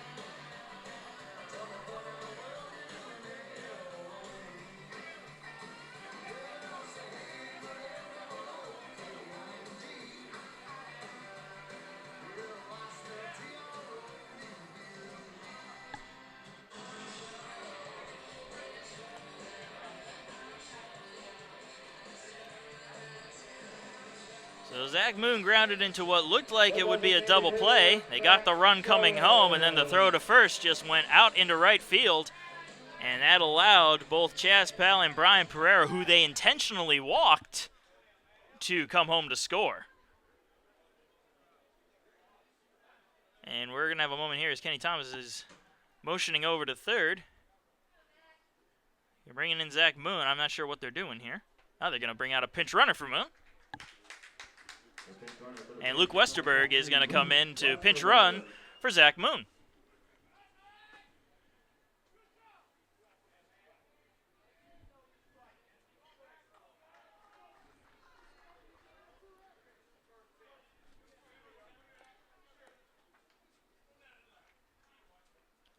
Here's the first pitch to Schoen. And that'll be low for ball 1.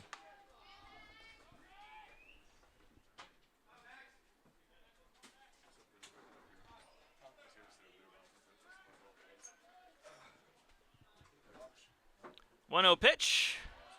Also going to be low and count now 2-0.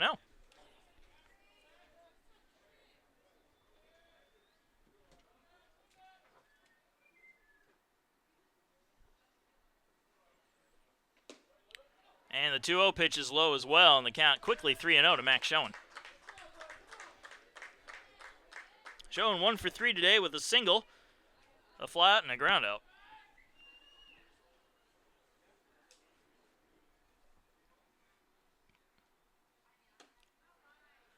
And that pitch a little bit high for ball 4. So Schoen walking on 4 straight pitches.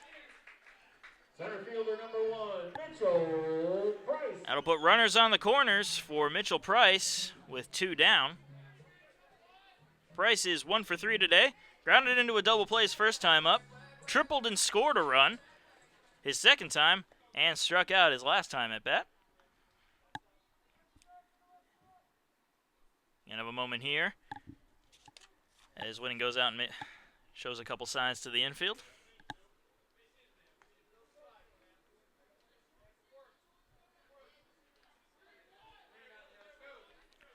First pitch to Price, and he's going to show a bunt. However, he'll bunt it foul.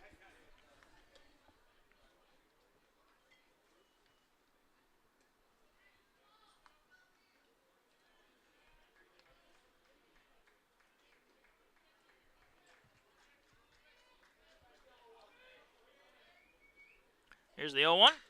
It's going to be grounded over to first. A nice grab by Walker there on the backhand, stepping on the bag for the final out. But the Pacers take the lead, scoring 3 runs here in the bottom of the 7th. They lead 8-7 going into the 8th.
And welcome to the top of the 8th. Dominic DeVille is going to lead off for the Falcons. Pacers putting 3 up at the bottom of the 7th to go up 8-7. Kind of been a theme for the Pacers all season. Yeah, coming from behind late in the game to take the lead and end up winning it. And with any luck, that'll happen here.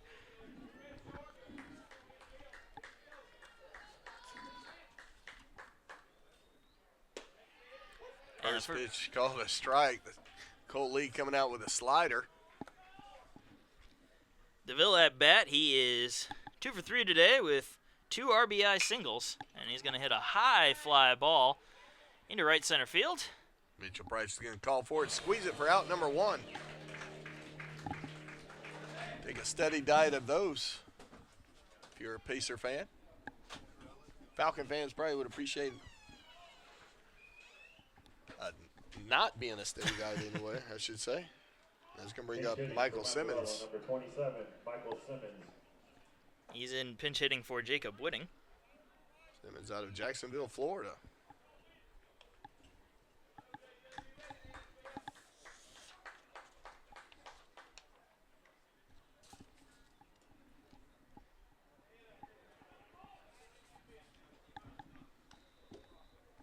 Here's the first pitch to Simmons. Finding the inside part of the plate for strike 1.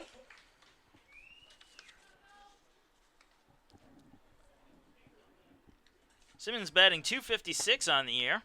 1 triple, 2 home runs, and 14 RBIs. And he's going to ground one over to first base. Pereira scoops it up, flips to Lee, who steps on the bag for the second out. And that will bring up J.D. Minor. Minor 1 for 3 today with a single and a run scored and a strikeout.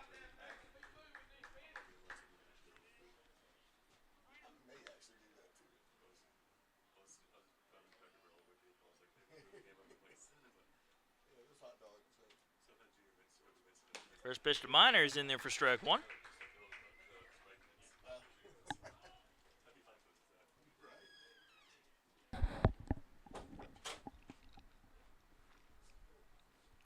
Oh, 1 swing and a miss by Minor for the second strike.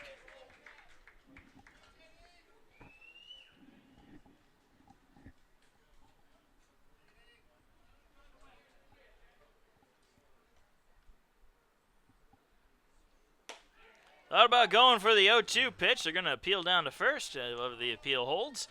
And the count is 1-2. I think that was a courtesy appeal. It wasn't really that close. Oh, no, he definitely held his swing there. I'm pretty confident in saying that. And Cole Lee started that slider outside, and it just got more outside for a ball. And that time he went around on it. Tried to check his swing, but unable to. So down on strikes goes J.D. Minor to end the inning. As we're going into bottom of the 8th, 8-7 the score.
And welcome to the bottom of the 8th inning. 8-7 the score in favor of the Pacers as John Banks steps to the plate. McCree remains on the mound for the Falcons. Have to wonder if the Falcons may be trying to save their bullpen for game 2, as this game still isn't out of reach. As that pitch falls in for strike 1.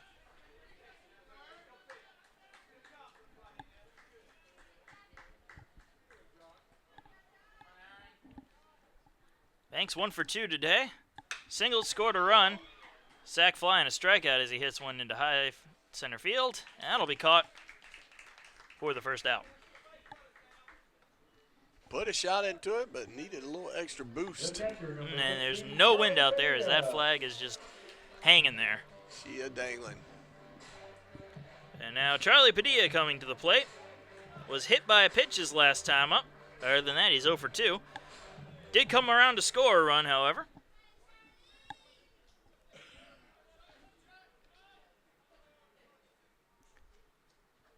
So with 1 out, nobody on, the first pitch to Padilla. He's going to miss for ball 1.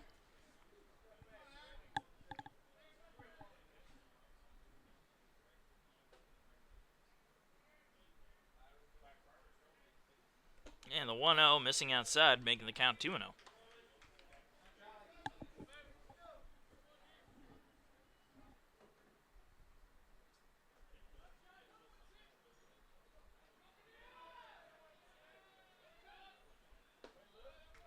Pitch going to miss a little bit low there, and the count now 3-0.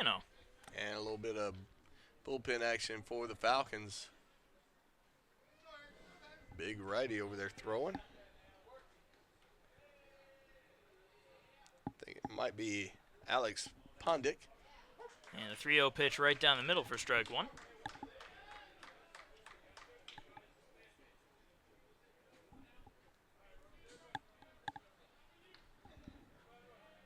And I'm correct on that. Alex Pondick warming up.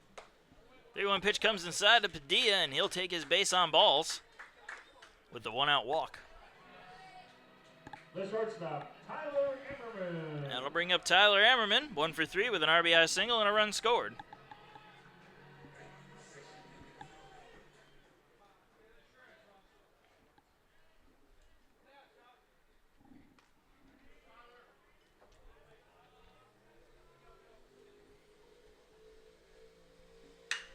That's going to be a liner into left field. That's going to drop in off the wall for a base hit and possibly more as Ammerman heads for second.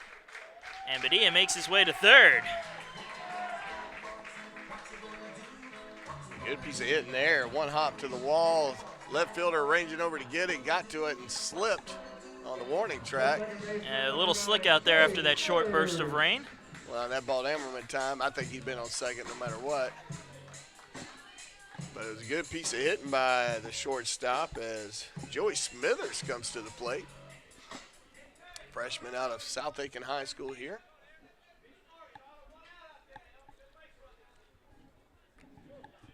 He hit the ball fairly okay yesterday, just right at people. And batting 188 on the year. Got to find some of that open real estate out there. Big swing and a miss there for strike 1. Smithers with a chance to add to his RBIs, only has 3 on the year. But now he has runners on second and third with only 1 out, facing an 0-1 count.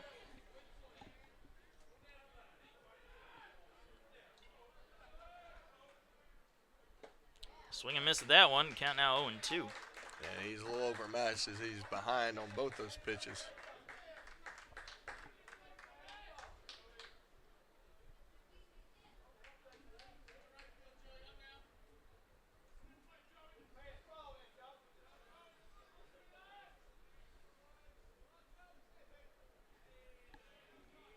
Here's the 0-2.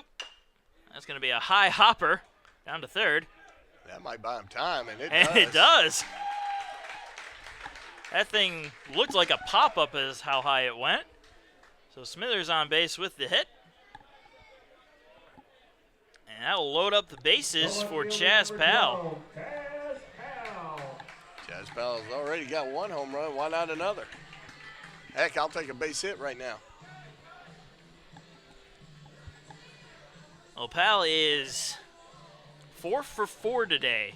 3 singles, 2 RBI singles, 2-run home run, and just a plain old run scored. And you're going to see a pitch and change here as head coach for the Falcons has seen enough. Chandler Rose making the call to the bullpen. That's going to bring Alex Pondick, right-hander, 6'1" right-hander out of Gadsden, Alabama. And while they get their warms up, gets his warm-up pitches, we'll take a break. We'll be right back.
And welcome back. Once again, Alex Pondick taking over on the mound.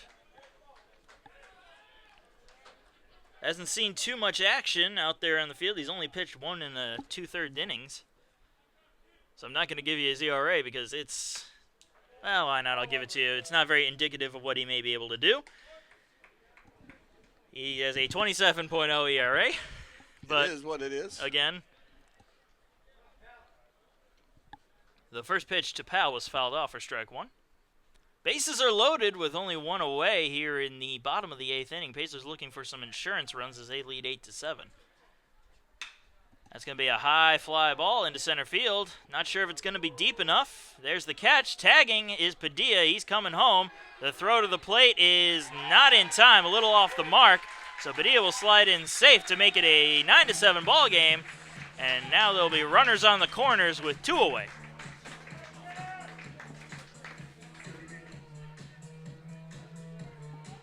That's going to bring Brian Pereira up to the plate for the Pacers with runners on the corner, 2 outs. Pacers now enjoying a 9-7 lead here at the bottom of the 8th. And Pereira is 0 for 2 today. Grounded into a double play and has walked twice, one of which was an intentional walk. That ended up coming back to bite Montevallo as he came around to score.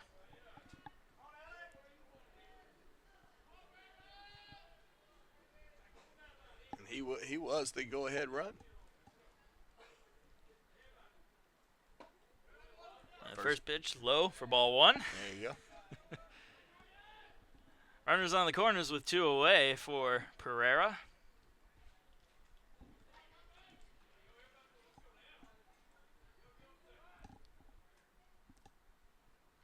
And the 1-0.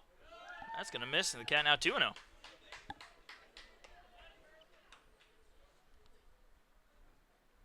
Luke Westerberg on deck. He's in place of Zach Moon.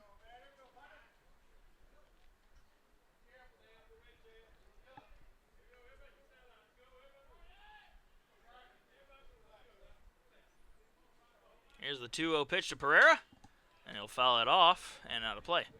A lot of hits in this game. Falcons sitting on 12, Pacers 11. Of course, with that, a lot of scoring in this game. Not a lot of Pacers lead errors either. 9-7. Yeah, one error to the Falcons.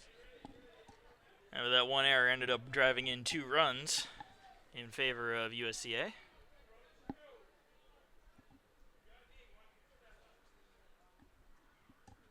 And the 2-1. That'll be fouled off to even the count.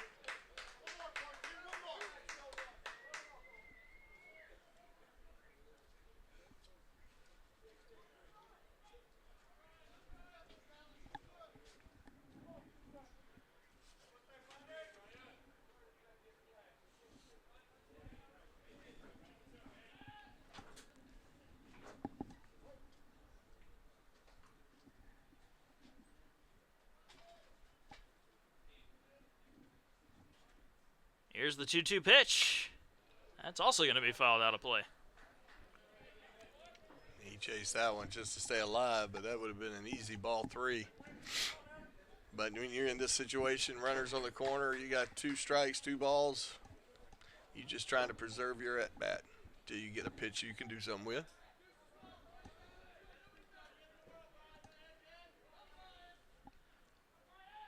Once again, the 2-2. That's going to be fouled back and out of play.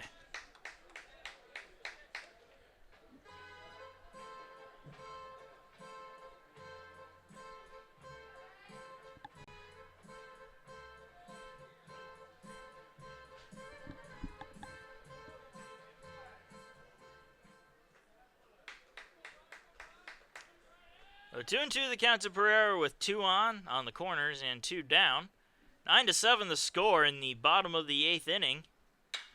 And Pereira's going to hit a fly ball as it curves into the Pacer bullpen. Not sure, was it caught? It was caught. Good catch out there. I can't see the number, but good effort. Doesn't amount to a whole lot, but he can feel good about it himself, I guess. I think it was Blake Cantrell making that catch. Darker clouds starting to roll in on this 2-2 pitch, which is swung on and missed by Pereira for the 3rd and final out of the bottom of the 8th. We're going into the top of the 9th, 9-7 the score.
And welcome to the top of the 9th inning. Nick Jopes coming in to close out this game as the Pacers lead 9-7.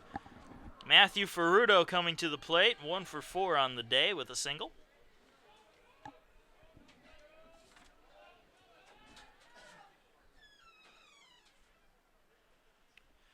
First pitch from Jobst is high for ball 1.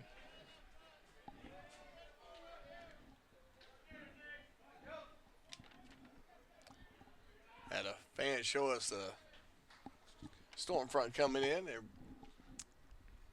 could potentially be a little bit of a 1-0, swing and a miss for strike one. delay after this game. A nice wall of clouds coming in, both on the computer screen and in person. Yep.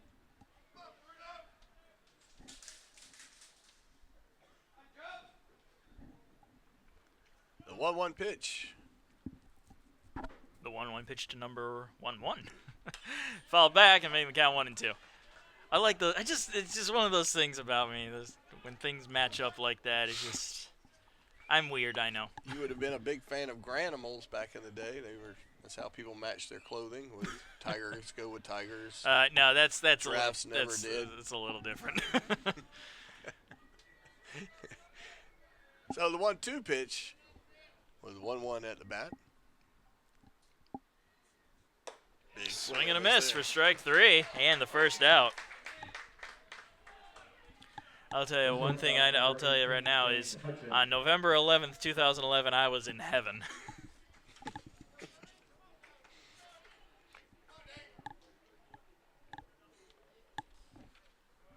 And Dane Hutchin coming to the plate now. Hutchin with a couple of good plays at shortstop today. And he is 1 for 4 with an RBI single and a run scored and a first pitch strike.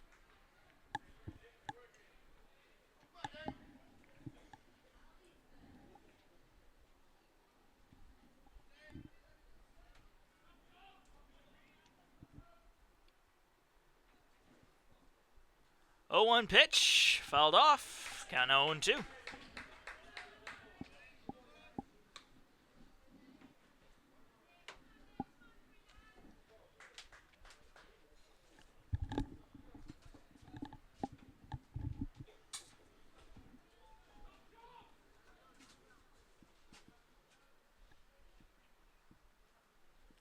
Here's the 0-2 pitch, also be fouled off. Keep the count where it is.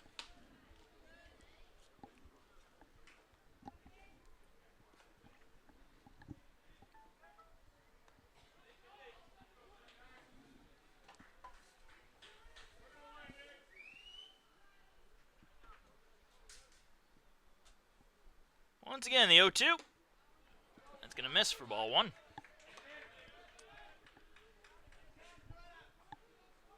Chubb's throwing one of those rare rising fastballs.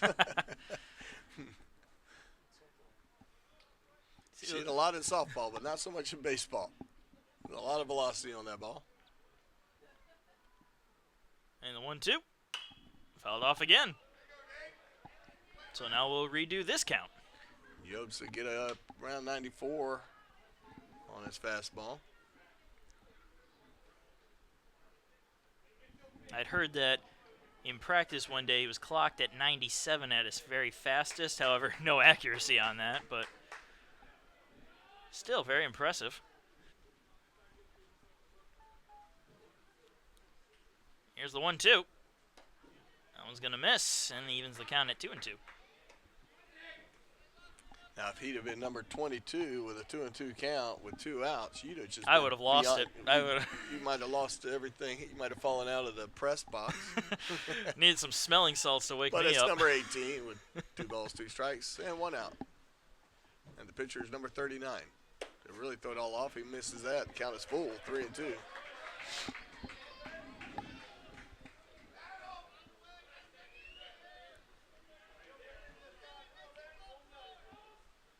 The battle begins.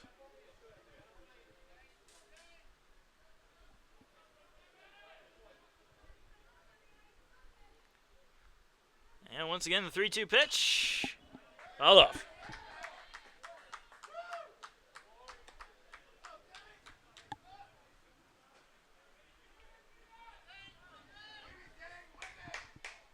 Looking like a little bit of rain is coming down once again here.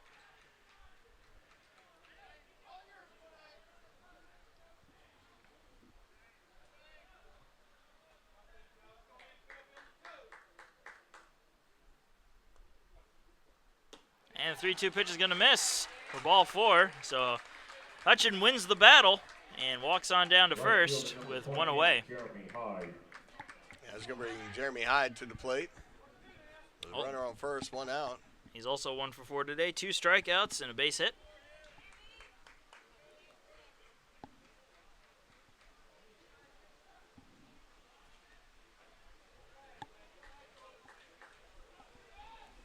Rain definitely picking up intensity.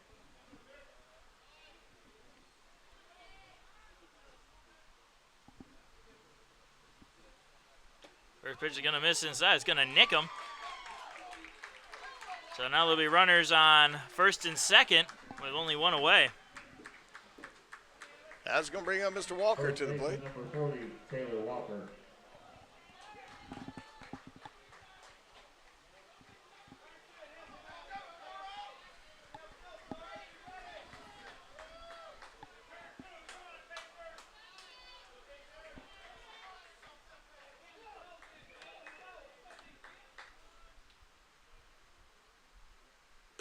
That pitch is going to miss high for ball 1. I'm wondering if the rain may be affecting Jobst's grip out there. I just think it's his release point. It's just a hair early. Everything's sailing on him a little bit. Maybe trying to throw a little hard. He got dinged up pretty good yesterday when he came in. That's true. Here's the 1-0. And that's going to hit Walker. And that's going to load up the bases with only one away. That's going to hurt. Yeah, when you're getting Jobst hitting you like that. Left fielder number 4, Daniel Pardo. Daniel Pardo is going to come up, and I'll be interested to see if he digs in too much. As a little meeting on the mound with the pitching coach.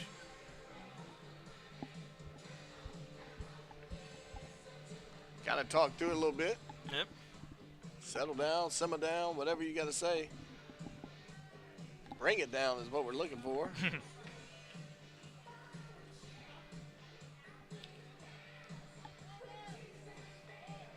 Falcons fans on the edge of their seat. One out. Down by 2. Runners filling up all the bases.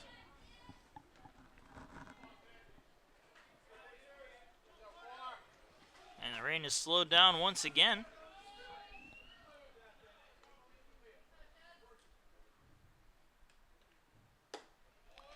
That pitch missing for ball 1.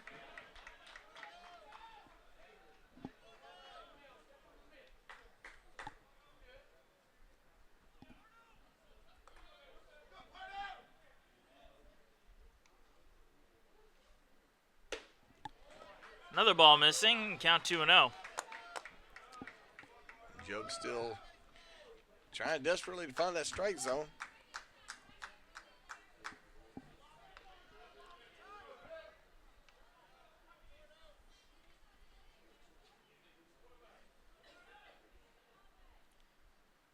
There's the 2-0 pitch. And that comes inside, and that will hit Pardo. So 3 hit batters in a row will drive in a run, and now the Pacers lead 9-8. Center fielder number 9, Thomas Brady.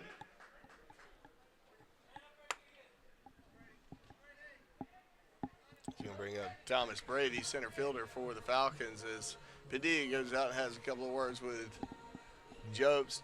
You see a little urgency in the Pacer bullpen. Jobst still struggling to get control.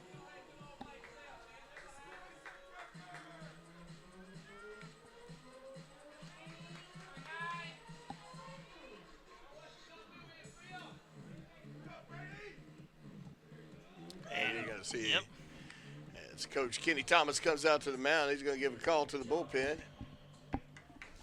And you're going to see James Lynch come in for the Pacers. So we'll be right back as Mr. Lynch gets his warm-up pitches in. We'll be right back.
And welcome back, folks. Jimmy Lynch coming on to the mound in relief of Nick Jobst with the bases loaded, only one away. Pacers leading 9-8, top of the 9th inning.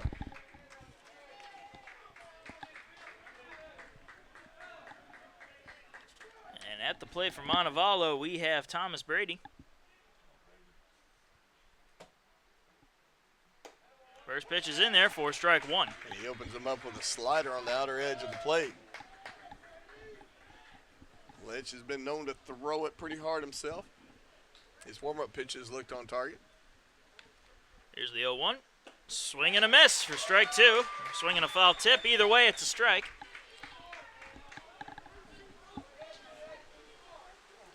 And the rain really coming down now.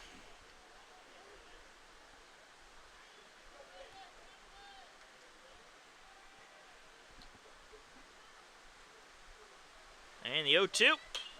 High fly ball into left field. Jimmy took a lot off that pitch. I'm not sure if the rain had got a hold of it or because it's coming down in buckets now. Oh, yeah. If this was not the 9th inning, I'm pretty sure they'd be calling a break in the game with this kind of rain. Agreed. Anyway, an 0-2 count still to Brady. In the dirt, and Padilla manages to block it. A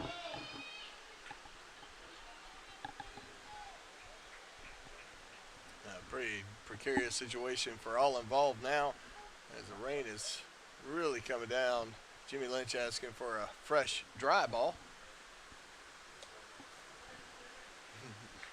Just that throw from catcher to pitcher might have soaked that one. 1-2 the count to Brady with the bases loaded, only one down. Swing and a miss for strike three and the second out. The designated hitter, number 39, Dominic DeVille. That's going to bring Dominic DeVille up to the plate, designated hitter.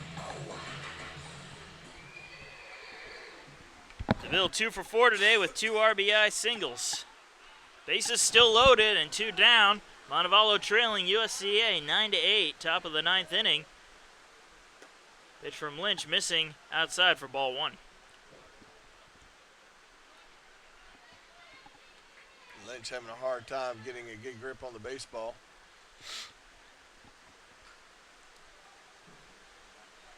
And I think that's why he's taken so much velocity off his throwing arm, because he knows he doesn't want to let it get by the catcher if he. Yeah.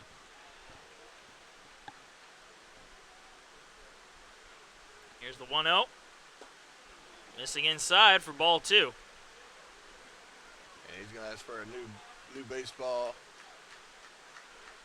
He's saying, I'm going to need a steady diet of it, and he's getting a rosin bag out there.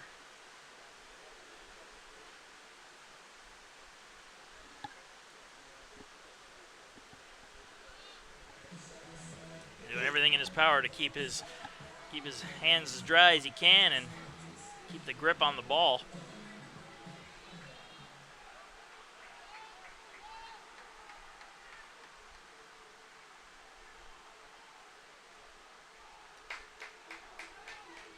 Jimmy Lynch preserving his right to have a fresh baseball.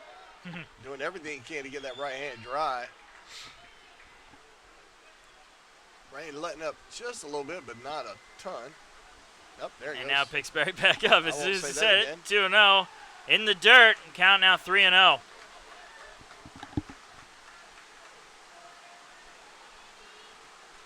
And even this one, I mean, a pop fly is going to be a struggle for anybody to catch it. Yeah, with the rain coming down right into their eyes. 3-0 pitch right down the middle for strike one. 3-1 the count.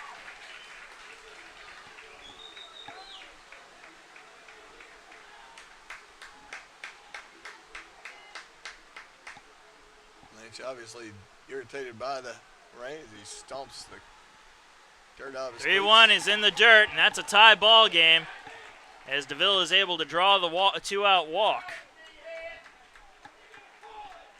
The catcher, number 20, Tyler Krabby. And Coach Kenny Thomas is coming out to have a word with the umpire, wondering why are we still playing.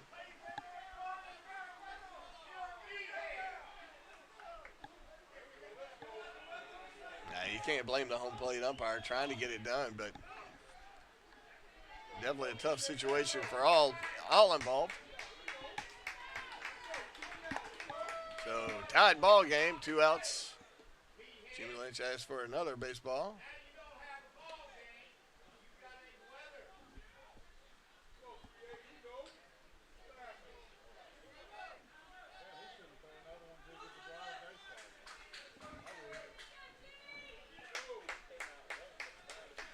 So Tyler Krabby up at the plate now.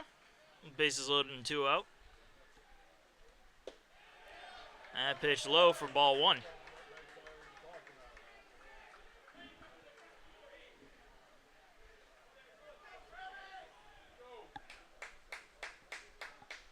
Jimmy Lynch looking for any piece of clothing that's dry.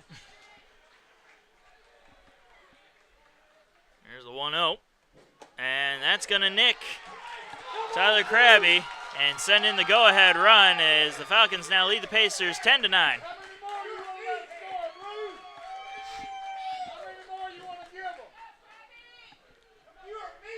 Third baseman, J.D. Minor.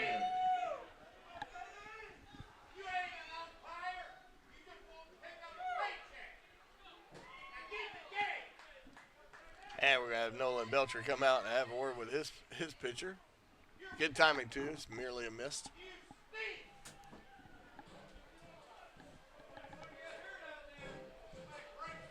So the Falcons on a 3 hit pitches. Hit batters. 4 hit batters this inning alone. Oh, 4 hits. Yep. 3 from Nick Jobster, now 1 from Jimmy Lynch. And a lot of shouting going on now. And Kenny Thomas is coming out of the dugout.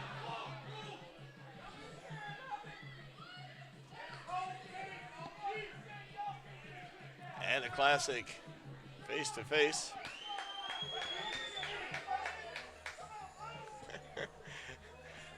Certainly is entertaining. Just got a text from one of our softball players quoting the mouth of the Pacers, the fandom anyway. You're a meathead. If she's hearing that, I'm sure everybody out there is hearing it. That's the thought. Somewhat prevalent thought at this moment. But right now it is benefiting the Falcons. But thank you, Samantha Chubb, for giving me a heads up. That was audible and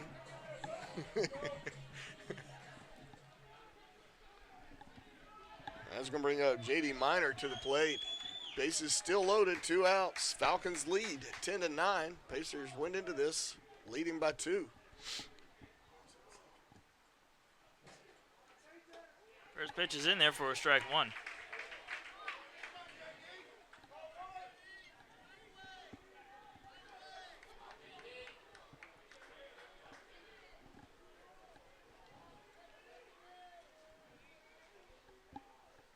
Oh, 1 pitch in the dirt and gets away. Here comes the runner home. Flip to the plate is not in time, so another run is going to score on the wild pitch. And the Montevallo lead is now 11-9.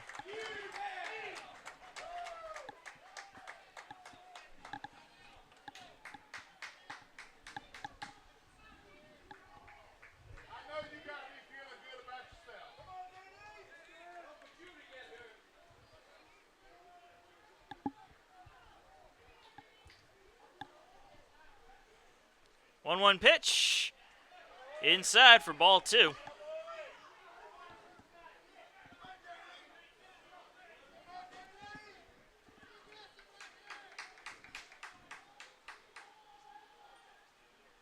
Two-one pitch, grounded right back to Lynch at the mound, and he'll just toss it to first for the final out. But Montevallo gets 4 as they lead the Pacers 11-9.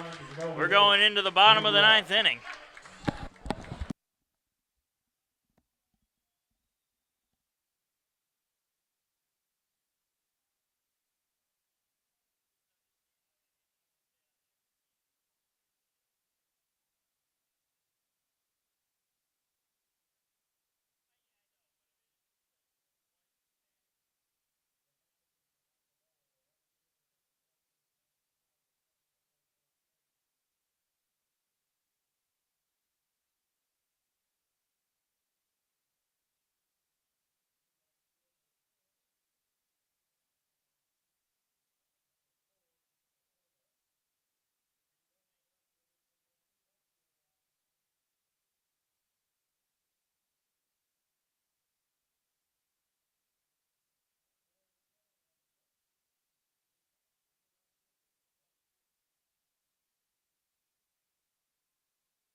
Westerberg. And welcome to the bottom of the ninth, folks. Pacers now trailing 11-9 as they came into this inning leading 9-7. Luke Westerberg will lead it off for the Pacers.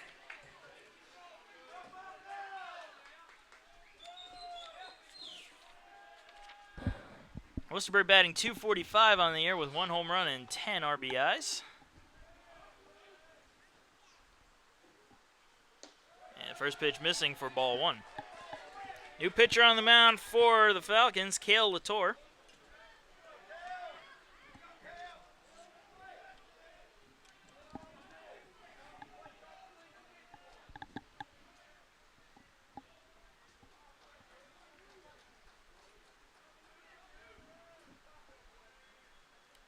Here's the 1-0 to Westerberg. Allen finds the strike zone to even the count at 1-1. And as the rain has lightened up significantly, Latour's got a little bit more grip on the ball. Still a steady rain, however, but it is much less severe. And he doesn't have anyone on, and that helps a lot. Here's the 1-1.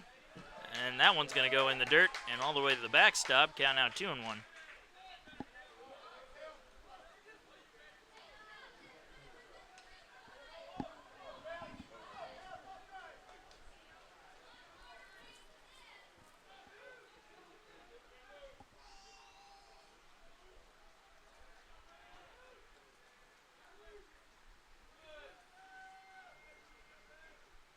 Here's the 2-1, and that's going to go right over the head of Westerberg for ball 3.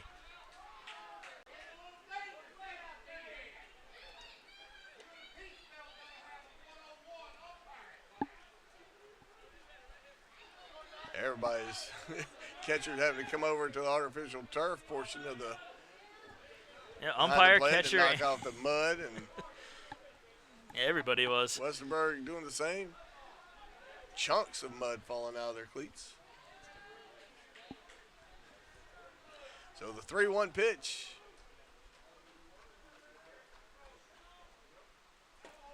That one's going to miss low for ball 4, so Westerberg drawing the leadoff walk here in the bottom of the ninth. Max Schoen having to avoid the discarded bat of Westerberg. That's the second time a bat's almost hit a player. One for Montevallo, one for the Pacers, so it's a tie game there. I'm going to give Montevallo the points in that department as his went into the dugout. That is true. So he gets distance and accuracy.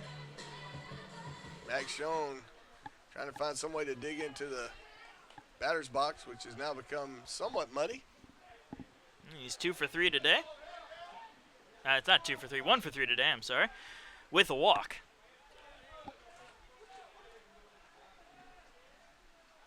And the first pitch is going to miss for ball 1.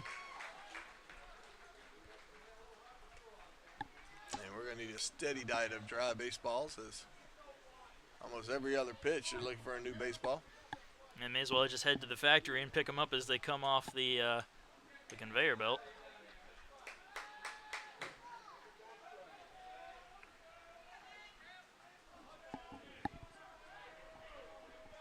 Here's the 1-0. That's going to be lined foul and out of play.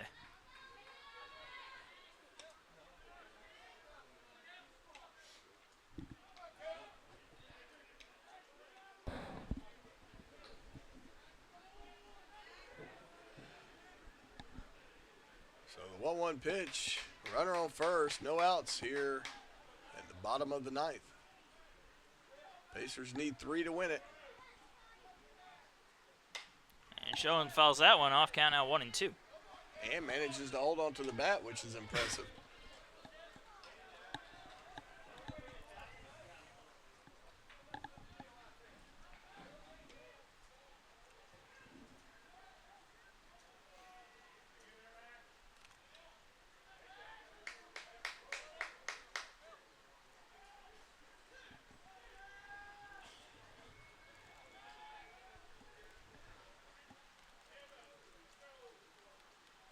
One, 2 to Schoen. Swing and a miss for strike 3, and Schoen down on strikes. He chased that one.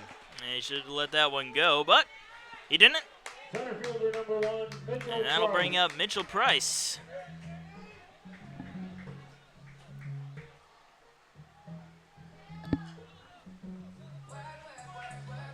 Price is 1 for 4 today with a triple and a run scored.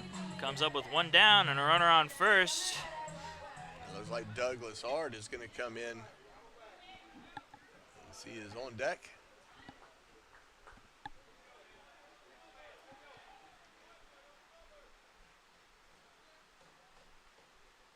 First pitch of Price comes inside.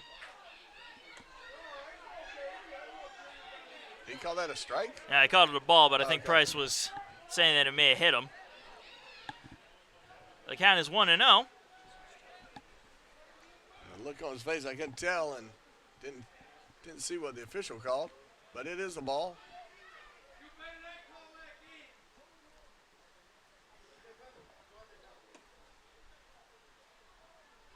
Umpire, I'm not sure what that was about. Drying off the ball or Sure. something. With his bare hands?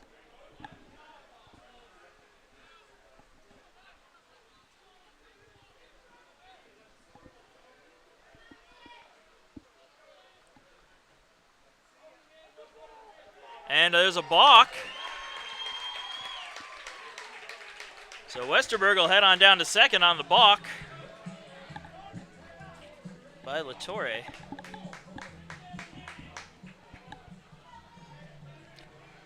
So now a runner on second with one out for Mitchell Price and a 1-0 count.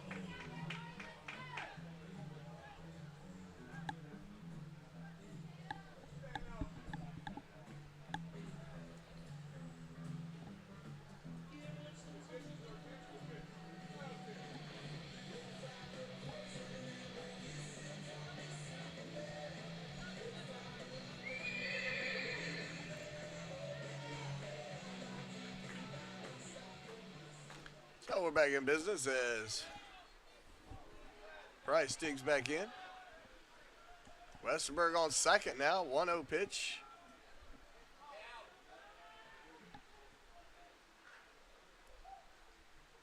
In the Ball dirt. In the dirt, or mud. Dirt, mud, clay, whatever you want to call it. At this point, it could be anything. Either way, it's going to be new ball as umpire's now taking it upon himself to clean up every ball that he takes back in. I'm not sure if we ran out of fresh baseballs, or I hope not. We got a whole nother game after this, Lord willing. Here comes the 2-0 to Price. That one down the middle for strike one.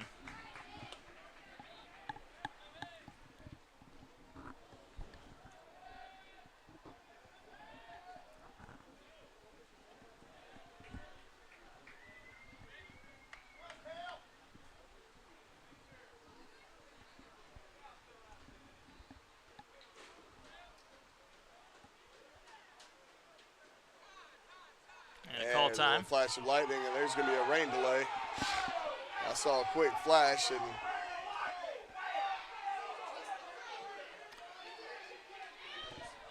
that's going to be a 30-minute delay. So, good chance to go grab you something to eat or something. That's the right call to make. Yep. As they clear the fields. We'll be back right after this, in about 30 minutes at the very least.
And we are back after about an hour-long rain delay. We're about ready to finish off the bottom of the 9th inning. Pacers trailing 11-9.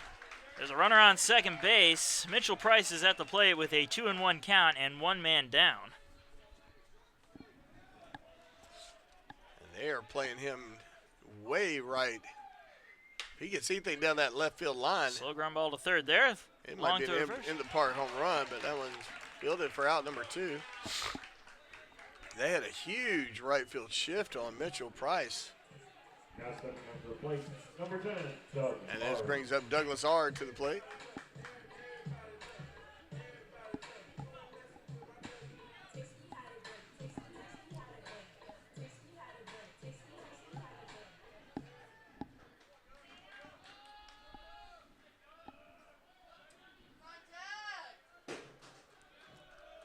So Douglas will dig in for his first pitch of the game. Ball breaking just outside the strike zone for ball 1.